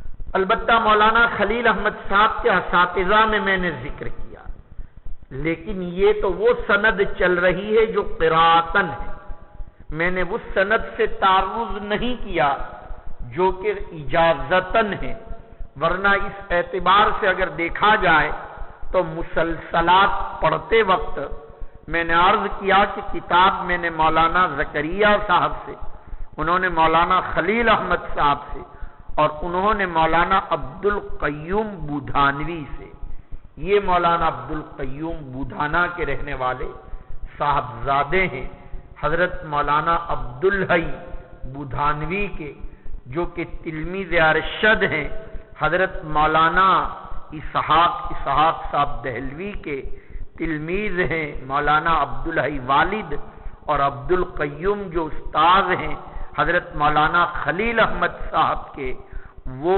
داماد ہیں مولانا عبد الغنی مجددی کے بھی، اور تلمیذ بھی ہیں انہی کے۔ مولانا عبد القیوم صاحب کے متعلق بھی علماء نے لکھا ہے کہ شاہ عبدالعزیز محدث دہلوی کے تلمیذ اور داماد بھی ہیں شاہ عبدالعزیز کے، مولانا عبدالحی، اور مولانا عبد القیوم ان کے صاحبزادے جو شاہ اسحاق صاحب دہلوی کے داماد بھی ہیں اور تلمیذ بھی ہیں۔ میں نے غالباً شاہ عبد الغنی مجددی کے کہہ دیا، وہ صحیح نہیں، شاہ اسحاق صاحب دہلوی کے داماد اور ان کے تلمیذ ہیں حضرت مولانا عبد القیوم بودھانوی علیہ رحمہ، جو استاد ہیں حضرت مولانا خلیل احمد صاحب رحمۃ اللہ علیہ کے، جن کی وفات 1299 میں ہوئی، اور بودھانا کے قریب جو ہے کیرانہ اور کاندلہ کے قریب بودھانا میں دونوں والد اور بیٹے عبدالحی اور عبد القیوم، یہ دونوں کے دونوں وہاں مدفون ہیں۔ بزرگوں کے مزارات پر جانے کا کسی زمانے میں جب تک وہ حدیث سامنے نہیں تھی، لا تشد الرحال الا الى ثلاثه مساجد، تو بہت سارے بزرگوں کے مزارات پر حاضری ہوئی، فضل امام، فضل حق خیرآبادی، صاحب مرقات، صاحب ہدیہ سعیدیہ، شارح ہدایت الحکمت، ملا جیون، صاحب نور الانوار، باغ انوار لکھنؤ، مولانا ابو الحسنات عبدالحی فرنگی محلی، جو صاحب سعایا، صاحب عمدۃ الرعایا، اسی طریقے سے یہ بودھانا اور ردولی اور امروہا، سلسلہ نقشبندیہ اور چشتیہ کے بزرگوں کے مزارات پر چھٹیاں گزارتے تھے، سمجھ میں آیا، اور وہاں جانا ہوتا تھا۔ یہ سب مشائخ کے مزارات پر حاضری ہوئی ہے، اس میں بودھانا، کیرانہ، کاندھلا وغیرہ اسی موقع پر دیکھا گیا تھا جب مختصر المعانی کا سال تھا۔ تو میں عرض یہ کر رہا تھا کہ یہ دونوں بزرگوں نے کہ حضرت مولانا عبد القیوم بودھانوی مولانا خلیل احمد صاحب کے استاد ہیں، تو مولانا مظہر نانوتوی کا بھی تعارف آیا جو کہ مولانا خلیل احمد صاحب کے استاذ قراءتن ہیں، اور مولانا عبدالقیوم کا بھی ذکر آیا جو استاذ قراءتن نہیں بلکہ استاذ اجازتن ہے۔ اب ہمارے سامنے ان حضرات کے مشائخ میں جن کا ذکر ملتا ہے وہ حضرت مولانا مظہر نانوتوی کے بعد استاذ الکل مولانا مملوک العلی نانوتوی نور اللہ مرقدہ ہے۔ وطن تو نانوتا ہی تھا لیکن دہلی میں مستقل آپ کا قیام ہوا ہے۔ اس میں گرامی ہے مملوک العلی۔ لفظ العلی پر گفتگو کر چکا ہوں کہ یہ حضرت علی کی طرف منسوب نہیں ہے، لہذا عبدالعلی نام رکھنا صحیح ہے۔ العلی اللہ کا نام ہے، علی نام بغیر الف لام کے یہ حضرت علی کا نام ہے، اور العلی الف لام کے ساتھ یہ اللہ تعالی کا نام ہے، تو مملوک العلی نام رکھنا صحیح ہے، اور عبدالعلی الف لام کے ساتھ بھی نام رکھنا صحیح ہے۔ ہاں جہاں تک تعلق ہے غلام علی اس میں کوئی حرج نہیں، وہاں عبد کا لفظ نہ ہونے کی وجہ سے عبادت کے معنی اور عابد کے معنی نہیں ہے، لہذا حضرت علی کی طرف بھی نسبت کرتے ہوئے اگر نام رکھا جائے تو غلام علی یعنی خادم علی کے عنوان سے یہ ترجمہ کیا جا سکتا ہے، لیکن عبد علی یعنی حضرت علی کی عبادت کرنے والا یہ نام رکھنا جائز نہیں ہے۔ العلی یہاں معرف باللام ہے اور علم معرف باللام نہیں ہوتا، تو حضرت علی مراد نہیں ہے، تو مولانا مملوک العلی اور اسی عنوان سے عبد النبی نام رکھنا جائز ہے کہ نہیں؟ یہاں اشتباہ ہے، لیکن عبد چونکہ بمعنی غلام کے بھی ہیں، لہذا علماء نے اس احتمال کی وجہ سے جائز قرار دیا ہے، بشرط کہ عبد بمعنی عابد نہ ہو بلکہ عبد بمعنی غلام کے ہوں۔ تو جیسے غلام نبی نام رکھنا جائز ہے، عبد النبی بھی نام رکھنا جائز ہے، جیسا کہ جمعیت کا دفتر جہاں ہے اس کا نام ہے مسجد عبد النبی، کسی شیخ کی طرف منسوب عبد النبی معلوم ہوا، عبد النبی نام رکھنے میں کوئی حرج نہیں، جبکہ عبد بمعنی غلام کے ہو۔ یہ بات مولانا مملوک العلی لفظ پر یاد آئی۔ آپ کا پورا نسب ہے مملوک العلی ابن احمد علی ابن غلام شرفت طبیب بن شیخ عبداللہ بن محمد فتح بن محمد، نسباً صدیقی ہے، حضرت ابوبکر صدیق رضی اللہ تعالیٰ عنہ تک آپ کا نسب پہنچتا ہے۔ آپ کے جد امجد مولانا ہاشم شاہ جہاں مغل بادشاہ کے مقربین میں سے تھے، اس لیے بھی زیادہ مناسبت دہلی سے ہے۔ مولانا رشید الدین خان صاحب سے علم حاصل کیا اور آپ کے صاحبزادے ہیں صدر المدرسین اول، شیخ الحدیث اول، دارالعلوم دیوبند حضرت مولانا یعقوب نانوتوی نور اللہ مرقدہ، جن کا مزار جو ہے نانوتا کے بالکل جلال آباد کے راستے پر لب سڑک ہے۔ نانوتا میں مولانا یعقوب نانوتوی جو استاد ہیں حضرت مولانا اشرف علی تھانوی نور اللہ مرقدہ کے، حضرت مولانا اشرف علی تھانوی نور اللہ مرقدہ نے بخاری شریف پڑھی مولانا یعقوب نانوتوی علیہ رحمہ سے، جو بیٹے ہیں حضرت مولانا مملوک العلی نانوتوی علیہ رحمہ کے۔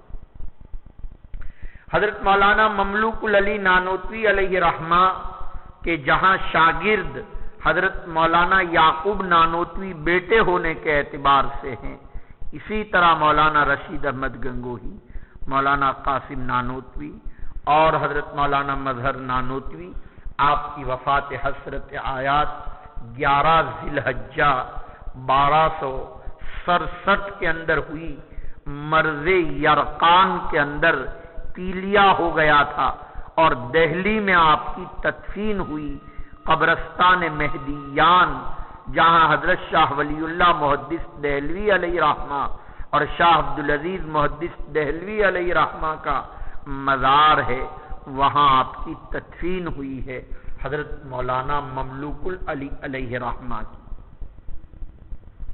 مولانا مملوک العلی نانوتوی کا بھی تعارف آپ کے سامنے گزرا ہے، اور بھی حضرات کا تعارف۔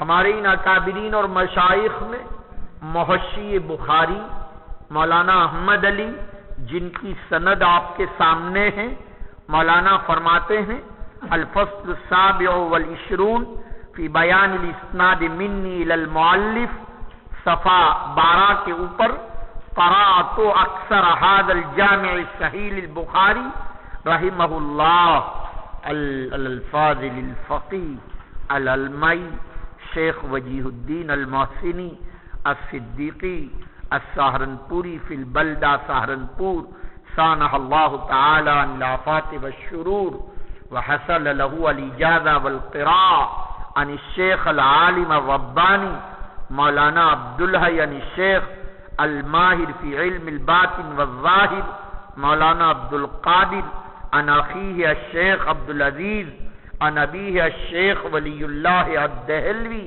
یہ ایک سند انہوں نے بیان آ گئی نے پوری سند۔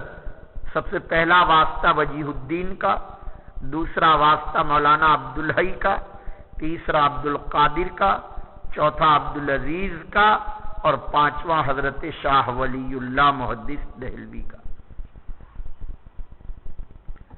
ہماری سند کیسے پہنچے گی حضرت مولانا احمد علی صاحب سے؟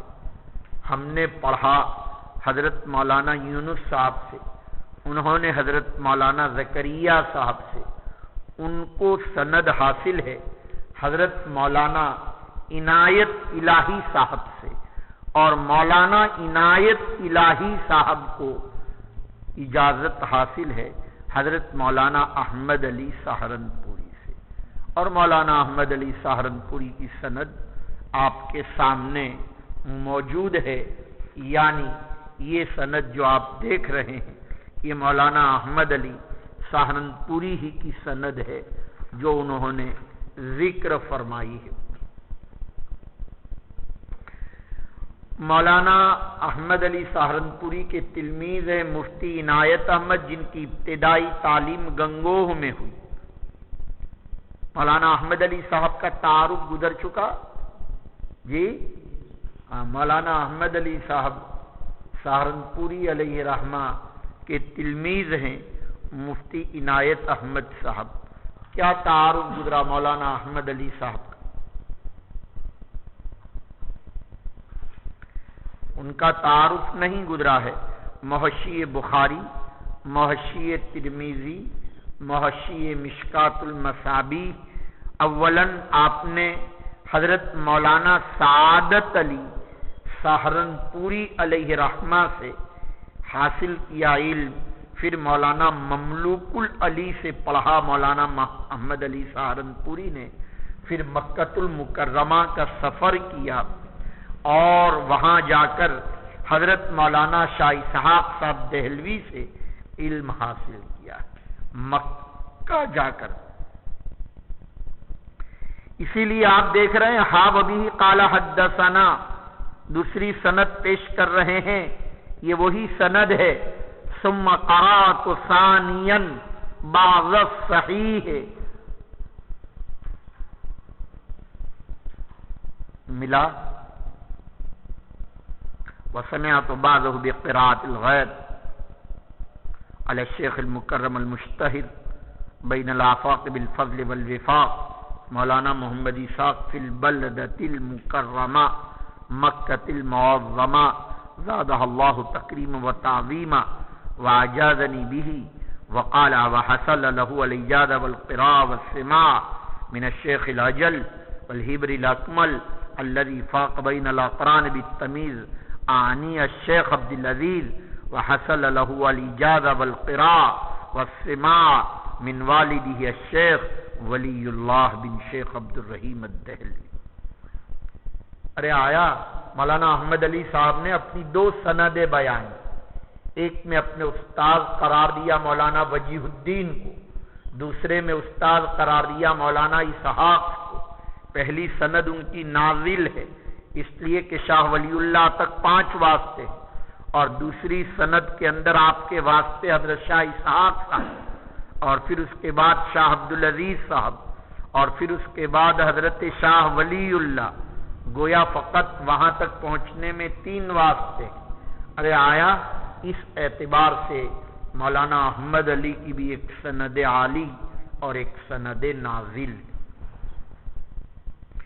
حضرت مولانا احمد علی سہارنپوری علیہ رحمہ باوجود علوم حاصل کرنے کے طبیعت میں پہلے سے آزادی تھی، پڑھنے پڑھانے کا اشتغال نہیں رہا کہ مولانا سعادت علی کے پاس کوئی سائل آیا کچھ پوچھنے کے لیے تو آپ نے کہا کہ جاؤ احمد علی سے پوچھو، چونکہ وہ ان کے شاگرد تھے۔ مولانا احمد علی اس کا جواب نہیں دے پائے، بڑی شرمندگی ہوئی کہ مجھے تو کچھ آتا نہیں۔ پھر اس کے بعد آپ نے درس و تدریس کا اشتغال اختیار فرمایا۔ شروع میں طبیعت میں کبوتر بازی کا بڑا شوق تھا، کبوتر بہت لڑاتے تھے حضرت مولانا احمد علی سہارنپوری محشی بخاری۔ پھر اس کے بعد آپ نے باقاعدہ ذریعہ معاش کے لیے دہلی میں مطبع احمدی قائم کیا، جہاں پر مولانا قاسم نانوتوی کو تصحیح کتب کے لیے مقرر کیا۔ اس کے بعد آپ اپنے شہر سہارنپور لوٹے، وہاں حدیث کا درس شروع کیا۔ غالباً مظاہر علوم کی اب ابتدا ہو چکی تھی، تو مولانا مظہر نانوتوی کے ساتھ مولانا احمد علی سہارنپوری علیہ رحمہ نے بھی حدیث کا درس دینا شروع کر دیا۔ جب وہاں مولانا مفتی عنایت احمد الہی نے، جو مولانا زکریا صاحب کے استاد ہیں، اجازتاً مولانا احمد علی سہارنپوری کی وفات 6 جمادی الاولی 1297 میں ہوئی۔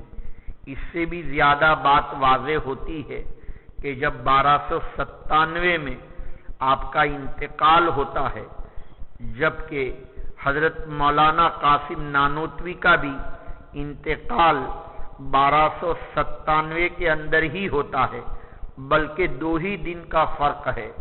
مولانا قاسم نانوتوی کا انتقال 4 جمادی الاولی 1297 میں ہوا، اور آپ کا انتقال 6 جمادی الاولی 1297 میں ہوا۔ 2 دن کے اندر انتقال ہو گیا ان 2 بڑی شخصیتوں کا۔ گویا دونوں محشی بخاری کا انتقال کے درمیان فاصلہ جو ہے یہ ہے، فرق اتنا ہے کہ پہلے 25 پارے والے کا انتقال بعد میں ہوا اور آخری 5 پارے والوں کا انتقال پہلے ہوا۔ اور یہ بھی فرق ہے کہ دونوں استاد شاگرد ہیں، پہلے 25 پارے استاد کے، آخری 5 پارے جو ہے وہ شاگرد کے۔ اور یہ بھی فرق ہے کہ پہلے 25 پارے ادق نہیں ہیں جتنے کہ آخری 5 پارے ادق ہے باعتبار حاشیے کے۔ البتہ عمر میں بہت بڑا فرق، انتقال تو 2 دن کا ہی فاصلہ ہے، لیکن مولانا قاسم نانوتوی کی عمر تو 49 سال کی تھی، اور حضرت مولانا محدث احمد علی سہارنپوری کی عمر اس وقت جو ہے وہ 72 سال کی تھی۔ تو کہاں 72 سال اور کہاں 49 سال، شاگرد پہلے چلے گئے اور ان کی عمر 49 سال کی، تو 72 کے 22 اور ایک 23 سال چھوٹے تھے مولانا قاسم نانوتوی حضرت مولانا احمد علی سہارنپوری سے، اور انتقال بھی پہلے ہوا شاگرد کا، اور کم عمری میں انتقال ہوا مولانا قاسم نانوتوی کا۔ یہ محدث سہارنپوری کے بھی میں نے حالات ذکر کر دیے اور وجہ آپ کو میں نے بتا دی، اور وہ وجہ یہ ہے کہ میں نے مولانا زکریا صاحب سے، انہوں نے مولانا زکریا صاحب نے، میں نے مولانا یونس صاحب سے، انہوں نے مولانا زکریا صاحب سے، مولانا زکریا صاحب کے قراءتاً استاذ تو دو ہیں، مولانا خلیل احمد اور مولانا یحییٰ، لیکن اجازتاً استاذ مولانا مفتی عنایت الہی ہے۔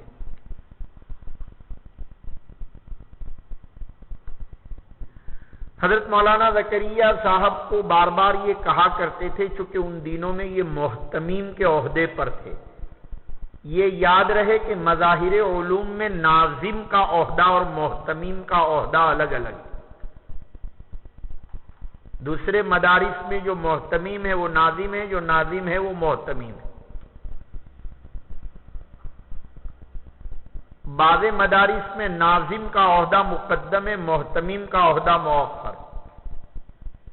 ندوۃ العلماء میں ناظم کا عہدہ مقدم ہے، آج کل مولانا رابع، اور محتمیم کا عہدہ مؤخر ہے، اور محتمیم میں مولانا سعید الرحمن اعظمی۔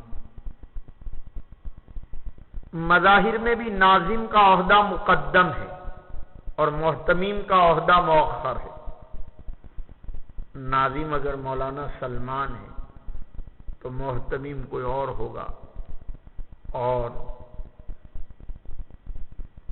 زیادہ تر مالیات کا نظم رکھنے والے کو وہاں محتمیم کہتے ہیں، طلباء کے نگراں کو وہاں محتمیم کہتے ہیں۔ لیکن دارالعلوم دیوبند کے اندر محتمیم مقدم ہے اور ناظم مؤخر ہے۔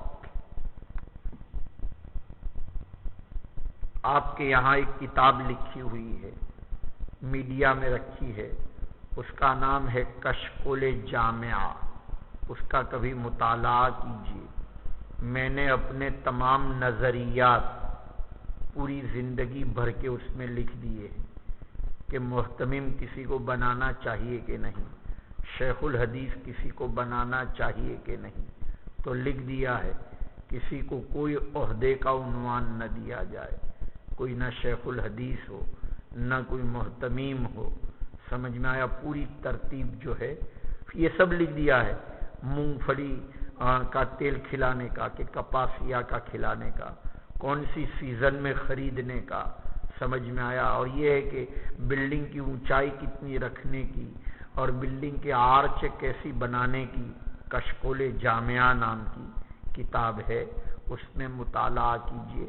میرے تمام نظریات تعلیمی، تمام نظریات تعمیری، تمام نظریات تنظیمی، کون سا درخت بونے کا، آم کا درخت بونے کا کہ نہیں بونے کا، نیم کا درخت بونے کا کہ نہیں بونے کا، سب چیزیں لکھ ڈالی ہے۔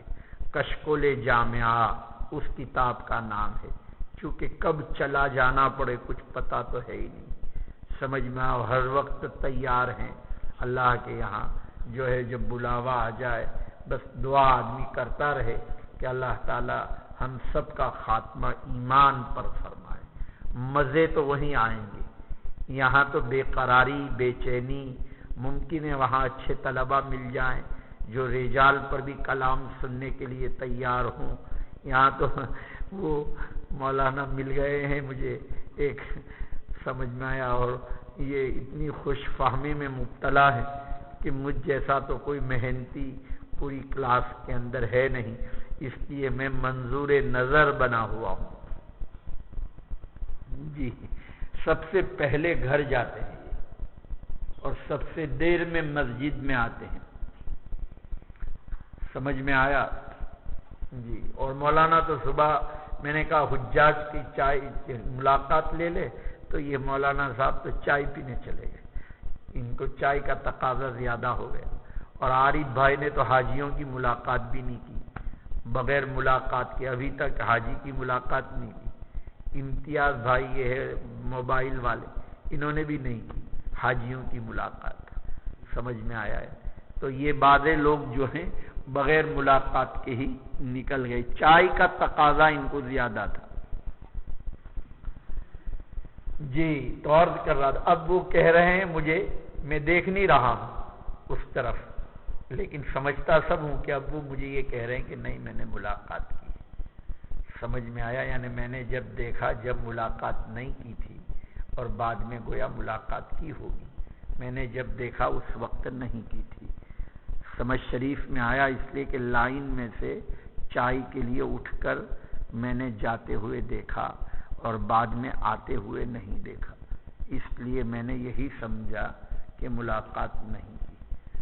بہرحال اچھی بات ہے، کوئی حرج نہیں، سبق کے اہتمام میں اگر آپ چلے بھی گئے، یہ ملاقات جو ہے ایک استقبال ہوتا ہے، ایک انتظام ہوتا ہے، اور کچھ مسالے ہوتے ہیں۔ بہرحال حدیث میں تو آتا ہی آتا ہے، حدیث میں تو کسی نے کہہ دیا آج غالباً حدیث میں تو نہیں ہے، حضرت عمر بن الخطاب رضی اللہ تعالیٰ عنہ نے وفود کا استقبال کیا ہے۔ حدیث میں یہ ضرور ہے، رجا کیوم ولدتہ امہ، یہ ضرور ہے حدیث میں، ابن ماجہ کی روایت ہے۔ تو عرض یہ کر رہا تھا کہ حضرت مولانا مفتی عنایت الہی نے گنگوہ میں پڑھا، 1283 میں مظاہر علوم کی بنیاد پڑی۔ مولانا شیخ الہند جیسے پہلے طالب علم ہیں دارالعلوم دیوبند کے، مولانا مفتی عنایت الہی اور مولانا خلیل احمد صاحب سہارنپوری، یہ 1283 کے سب سے پہلے مظاہر علوم کے طالب علم ہے۔ وہاں آپ نے کافیہ اور قدوری میں داخلہ لیا۔ مولانا خلیل احمد صاحب نے اصول الشاشی میں داخلہ لیا۔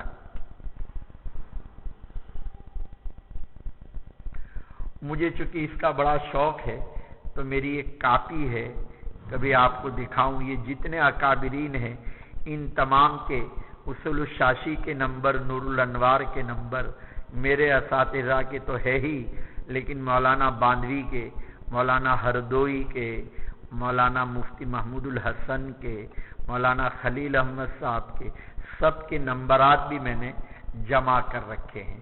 میری ایک کاپی ہے، تو میرے نمبرات تو بدرجہ اولیٰ ہیں۔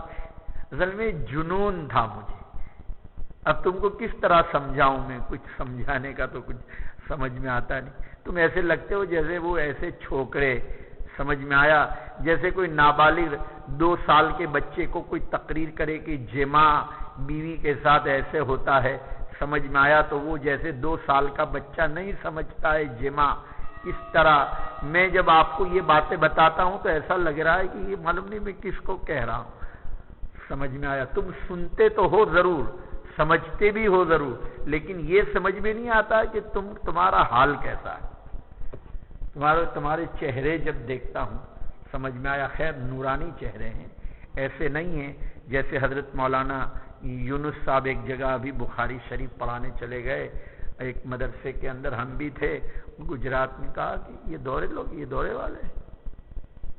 اچھا،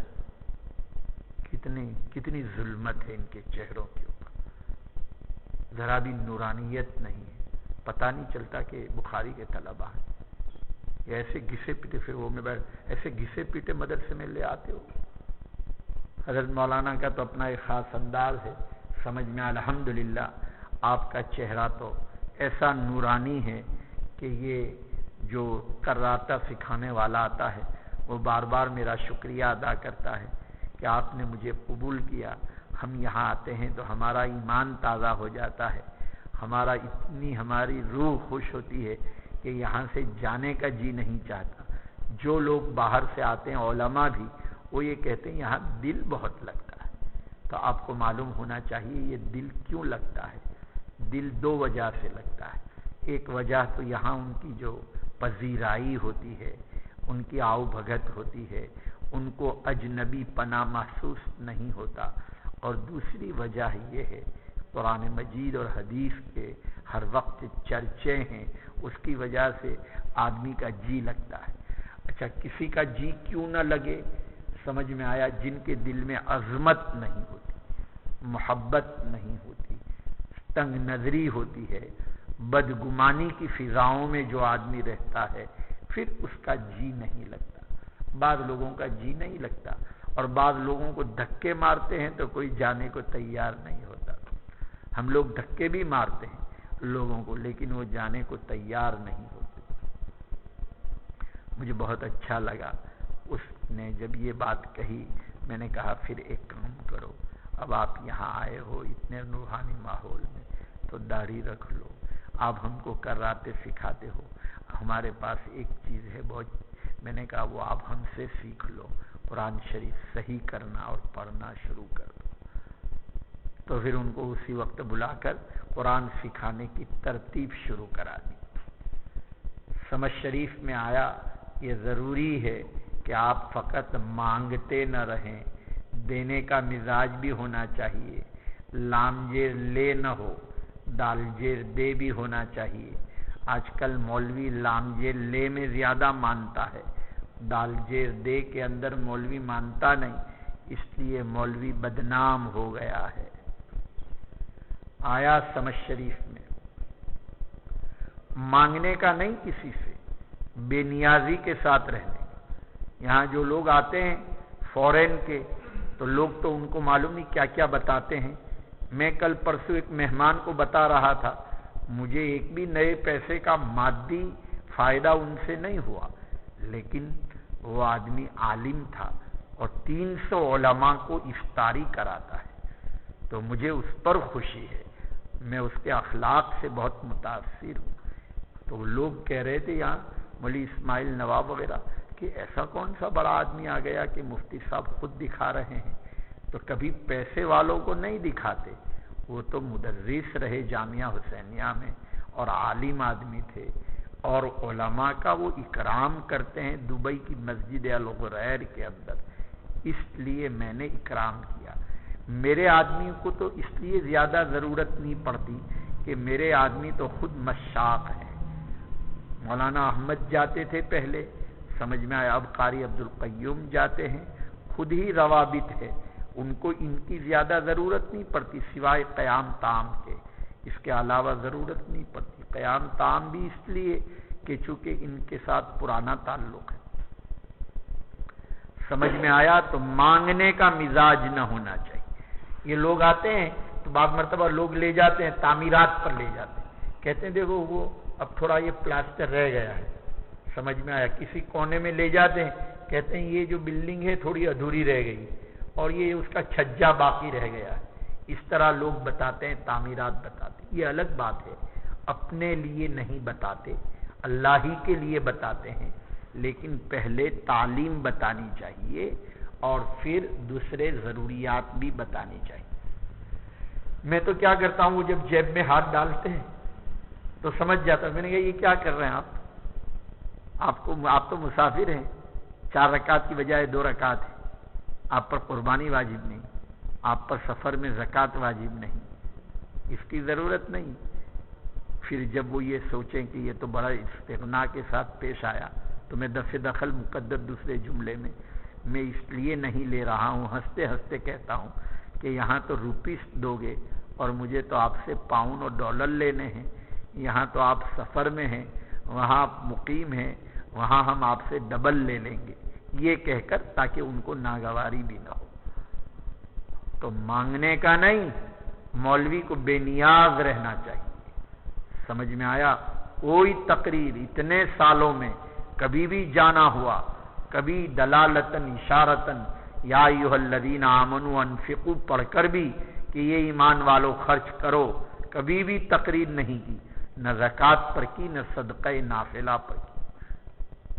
سمجھ میں آیا. ایسی تقریر چندے کا اعلان کبھی نہیں. وہ ہنسا رہے تھے. مولانا یعقوب آئے تھے، کہنے لگے آپ کا بالکل پہلا سفر تھا، مدرسے کو ابھی 5 مہینے ہوئے تھے اور آپ دبئی آئے تھے. میرا سب سے پہلا سفر. ہر جگہ ایک پہلا سفر اور وہ آخری سفر. پھر میں نے لائن کر دی، افراد تیار کر دیے، اس گراؤنڈ میں بھی افراد تیار کر دی، تعلیم میں بھی افراد تیار کر دی، تنظیم میں بھی الحمدللہ افراد سازی کر لی، مالیات میں بھی الحمدللہ شعبے میں ہمارا اقبال موڈاسا بیٹھا ہوا ہے، محاسبی میں بھی آپ دیکھیے ہر جگہ علماء ہی علماء ہیں. دوسرے مدارس کے اندر سپروائزر اتنا بڑا گیڑا لے کے چلتا ہے سمجھ میں آیا؟ اور جب نماز کا وقت ہوتا ہے تو جیسے وہ بکریاں ہانکتے ہیں کر کے، وہ اس طرح بکریاں بیچارے ہانکتے ہیں۔ کتنا بھدا لگتا ہے، کتنی بھدی شکل ہوتی ہے۔ اور ہر وقت دیکھو تو اتنا بڑا گیڑا، اور جو ہے طلباء کے پیچھے جو ہے وہ رہیں گے، وہ ایسا لگتا ہے کہ یہ بچے جانور کی طرح ہیں۔ مہمان کیا اثر لیتے ہیں؟ سمجھ میں، ہمیں تو یہی بھدا لگتا ہے کہ لوگ آپ کو اٹھانے کے لیے آتے ہیں۔ آپ کو ایک دوسرے کو خود اٹھانا چاہیے۔ کچھ آیا سمجھ شریف میں، استغنا، بے نیازی جب تک اپنی طبیعت میں نہیں ہوگی اس وقت تک کچھ نہیں ہوگا۔ تو مولانا کہہ رہے تھے کہ آپ عجیب چندہ کر رہے تھے کہ کیا ہو؟ مجھے تو میں نے تو ویسے ہی تجاہل بھی کرتا ہوں۔ تو کہا آپ جس کے پاس جاتے ہیں تو کہتے ہیں میں چندے کے لیے نہیں آیا ہوں۔ سمجھ میں آیا؟ آپ یہ کہتے تھے، اور کہتے ایک دن آپ مسجد میں بہت رو رہے تھے، تو میں اپنے کمرے کی، مجھے جانا تھا پڑھانے کے لیے، اپنے کمرے کی چابی دینے کے لیے مسجد میں آیا اشراق کے بعد، تو آپ نے نیک فالی لی کہ یہ جو چابی آپ نے جو مجھے دی ہے، اب میں اس سے نیک فالی لیتا ہوں صبح سویرے کہ اللہ میرے لیے دروازے کھول دیں گے مدرسے کے۔ تو آپ نے کہا یہ جملہ کہا، اور اس دن جو آپ نکلے ہیں باہر اور جو دروازے کھلے ہیں آپ کے لیے، میں خود حیران ہوں۔ اس طرح لوگ چندہ دیتے ہیں۔ سمجھ میں آیا؟ چندے کے بھی میرے عجیب و غریب واقعات ہیں، حج کے بھی عجیب و غریب واقعات ہیں۔ ایک مولوی صاحب کہتے مجھے جگہ دے دیجئے، میں آپ کی سوانح عمری لکھنا چاہتا ہوں۔ میں نے کہا کوئی لکھے، مرنے کے بعد لکھنا چاہیے، زندگی میں نہ لکھنا چاہیے سوانح عمریاں۔ کہتے پھر مرنے کے بعد کیسے پتا چلے گا کون سا واقعہ لکھیں؟ بہرحال عرض یہ کرنا تھا، تو وہ مولانا چندے کی ترتیب بتا رہے تھے کہ آپ عجیب طرح چندہ کرتے۔ وہ لائن ایسی بنی کہ آج بھی بڑی آسانی کے ساتھ 15-20 لاکھ روپے جو میرا آدمی جاتا ہے وہ 10 دن کے اندر کر لیتا ہے، فقط 10 دن کے۔ سمجھ میں آیا؟ ہر جگہ الحمدللہ اس طرح کے روابط اللہ تعالیٰ نے پیدا کرا دیے ہیں۔ اللہ کا نظام ہے، جب کوئی کام اللہ کے لیے ہوتا ہے تو اللہ بہت مدد فرماتے ہیں۔ سمجھ میں آیا؟ پھر زیادہ ہاتھ پاؤں مارنے کی ضرورت نہیں ہوتی۔ لیکن جس مقصد کے لیے اداروں کی بنیاد پڑی ہے اس میں ہاتھ پاؤں مارنے چاہیے، وہ مقصد ہے تعلیم اور تربیت۔ سمجھ میں آیا؟ تو تعلیم اور تربیت کے لیے آپ سے لڑائی ہوتی رہتی، آپ کا کیوں لے لیتے ہیں آپ ٹیلی فون؟ تربیت کے لیے، تعلیمی اشتغال رہے۔ سمجھ میں؟ پھر میں آپ کو دیتا ہوں تو مجھے دوسرے کو بھی دینا پڑتا ہے، فون دینا پڑتا ہے، مثلا چھوٹا ادے پوری کو دینا پڑتا ہے، اور یہ مس یوز کرتا ہے۔ آپ تو صحیح جگہ والدین سے ہی بات کرتے ہیں، اور یہ آدمی صحیح جگہ بات نہیں کرتا۔ سمجھ میں آیا؟ یہ معلوم نہیں کہاں کہاں فون کرتا رہتا ہے، جس سے اس کا ذہن خراب ہوتا ہے۔ اس لیے ان کو فون پھر مجھے ان کو بھی دینا پڑتا ہے۔ سمجھ میں آیا؟ اب آپ یہ سب فلسفے تو جانتے نہیں، حکمت عملی ہوتی ہے۔ سمجھ میں آیا؟ اتنی ساری حکمت عملی سے کون واقف ہوتا ہے؟ انتظامیہ کے سامنے پوری حکمت عملی ہوتی۔ کل ایک مہمان آئے، بڑی شرمندگی کا اظہار کر رہے تھے، تو وہ مولانا قاری صاحب بیٹھے تھے، کہنے لگے یہ دو مہمان کون ہیں؟ میں نے کہا یہ یہاں پہلے مدرس تھے۔ تو کہا اچھا، تو یہاں مدرس تھے پھر کیسے آئے؟ میں نے کہا کیوں، کیا بات ہے؟ تو تعجب سے آپ سنیے اس بات کو، کہنے لگے جو مدرس جہاں کہیں سے جاتا ہے پھر دوسری مرتبہ نہیں آتا۔ تو میں نے کہا میں خوشخبری سنا دوں آپ کو؟ آپ بتائیے۔ میں نے کہا جن کو میں اخراج کر دیتا ہوں ان مدرسین کو، اگر مجھے فساد کا اندیشہ نہ ہو تو پھر میں ان کو امتحان کے لیے مدعو بھی کرتا ہوں، تاکہ ان کو یہ نہ رہے کہ بھائی ہمارے ساتھ کوئی نفرت ہے، الا کہ جس نے فساد مچایا ہو، تو فساد کا جس سے اندیشہ ہو۔ تو میں نے کہا یہ دونوں میرے مخلص لوگ ہیں، اور بہت ہی زیادہ وہ حضرات سراہتے رہے، خاص کر کے مولانا طیب صاحب جو ہے بہت ہی ذکر خیر کرتے رہے، کہتے ہمارے اجین کے جو طالب علم گئے وہ اتنے شرمندہ ہیں، بار بار کہتے ہیں آپ سے ٹیلی فون پر بات کرا دیجئے، لیکن میری بھی ہمت نہیں ہوئی. اب میں نے آپ سے اجازت لے لی تو میرا جی چاہ رہا ہے کہ میں آپ سے ان طلباء سے آپ کی ٹیلی فون سے بات کرا دوں. میں نے کہا وہ بچے نادان تھے، کسی کے آلہ کار بن گئے، اور یہ ہے کہ وہ ہوتا ہے. میں البتہ یہ ضرور چاہتا ہوں کہ آپ نے جب 600 طلباء کا مدرسہ شروع کیا ہے تو ایسے اپنے اعزاء اور اقرباء کو قریب کر کے ان کو بنائیے. چونکہ بہت سارے بچے میں نے کہا آپ کے علاقے کے یہاں پڑھتے تھے، ان کو بنائیے اور اپنے مدرسے کو مضبوط کیجیے. کوئی بھی مدرسہ چلانے کے لیے جب تک گھر کے آدمی نہیں ہوں گے کوئی مدرسہ چلے گا نہیں. دکان کے لیے گھر کے آدمی چاہیے، کھیتی کے لیے گھر کے آدمی چاہیے، مدرسے کے لیے گھر کے آدمی چاہیے. اور آپ بھی گھر کے ہی کہلاتے ہیں، مادر علمی آپ کی، اس لیے آپ گھر کے کہلاتے ہیں. سمجھ میں آیا؟ گھر کا مطلب یہ نہیں کہ اپنا بیٹا نالائق ہو تو اس کی کوئی ضرورت نہیں، وہ نوح علیہ السلام کی حکمت عملی چلے گی. اور اگر بیٹا لائق ہو تو اس کو قریب کر دیا جائے، وہ حضرت عثمان غنی کی حکمت عملی چلے گی. انہوں نے سب عہدوں پر جو جتنے بڑے بڑے لوگ تھے حضرت عمر بن الخطاب کے، سب کو معزول کر دیا. ایک مخالفت کی وجہ یہ بھی ہوئی، حضرت عثمان غنی رضی اللہ تعالیٰ عنہ انہوں نے سب اپنے رشتہ داروں کو ہی داخل کر دیا. طبیعت میں حیا بھی بہت تھی. جس کی طبیعت میں حیا ہوتی ہے ان کے یہاں لفظ لا نکلتا نہیں، لا نہیں کہہ سکتے وہ. سمجھ میں آیا؟ تو حضرت مولانا عثمان غنی رضی اللہ تعالیٰ عنہ کی سیاست بھی مجھے بہت پسند ہے. اسی لیے حضرت تھانوی نے حکیم الاسلام کو محتمم بنایا، مولانا زکریا صاحب نے اپنے دامادوں کو مدرس بنایا، لیکن سب ایک سے ایک لائق اور فائق. مولانا عاقل صاحب، مولانا سلمان صاحب. لیکن اگر کوئی لائق فائق نہ ہو تو پھر کسی کو بڑھانے کی کوئی ضرورت نہیں. سمجھ میں آ رہی بات؟ تو میں یہ عرض کر رہا تھا، بات چل رہی تھی مولانا عنایت الہی صاحب کے بارے میں کہ یہ محتمیم تھے. 1283 میں داخلہ لیا. ان کے اساتذہ میں مولانا مظہر نانوتوی، مولانا احمد علی محدث سہارنپوری. مظاہر سے فراغت ہوئی 1288 کے اندر. 1289 میں مظاہر میں مدرس ہو گئے اور 1293 میں محتمیم ہو گئے مظاہر علوم کے. تو جب مولانا زکریا صاحب ملتے تھے کہتے ہیں ارے کبھی میرے پاس آؤ نا، میرے پاس سند ہے، میں چاہتا ہوں تم کو دے دوں.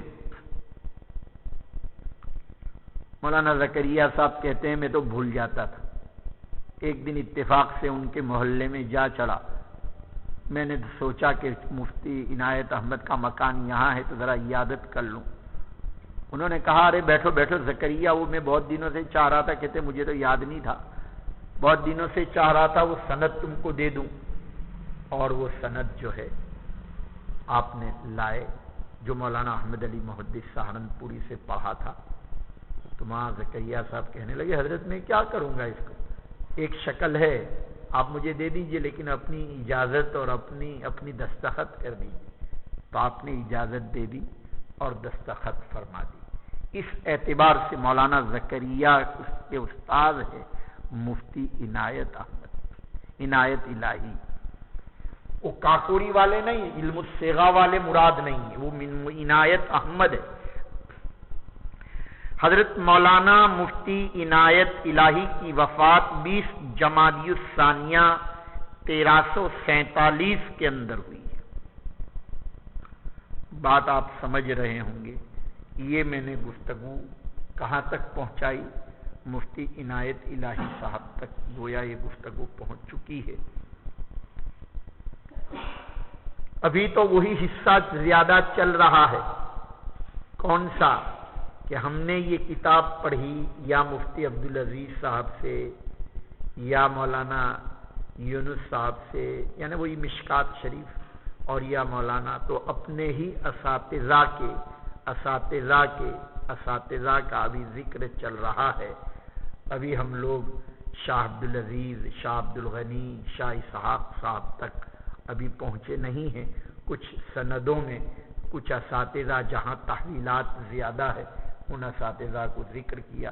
پھر کسی دن ایک کاغذ پر آپ کو پورا نقشہ بنا کر دے دیں گے.